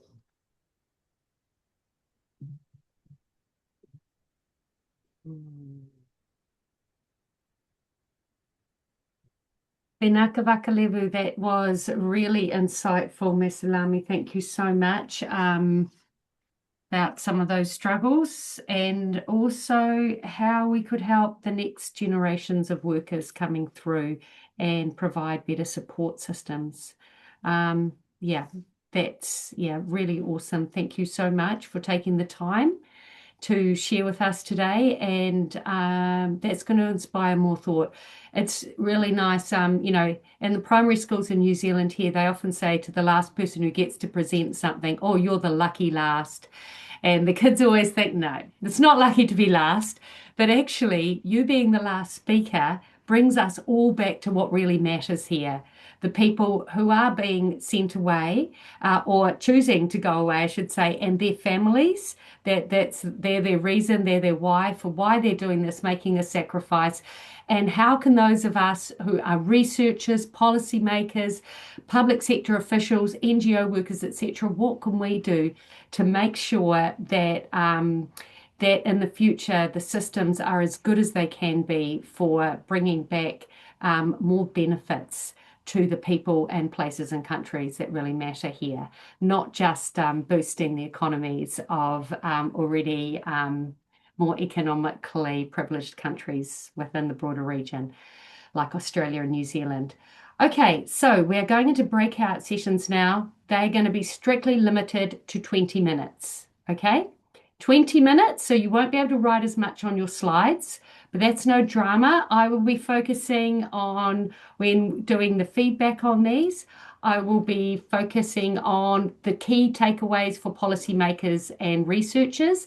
So you don't need to document all the things you discuss, but it's that if you become the scribe for your group, focusing on that second part of it, on the key takeaways, that would be fantastic. Now, I think Alfred is going to be putting us, Alfred, who's been behind the scenes a lot, and we have to see Alfred and give him a round of applause before the end of all of this. He's going to put us into our breakout rooms, or I'm not sure if you get to opt for yours if you're not allocated. I'm not sure how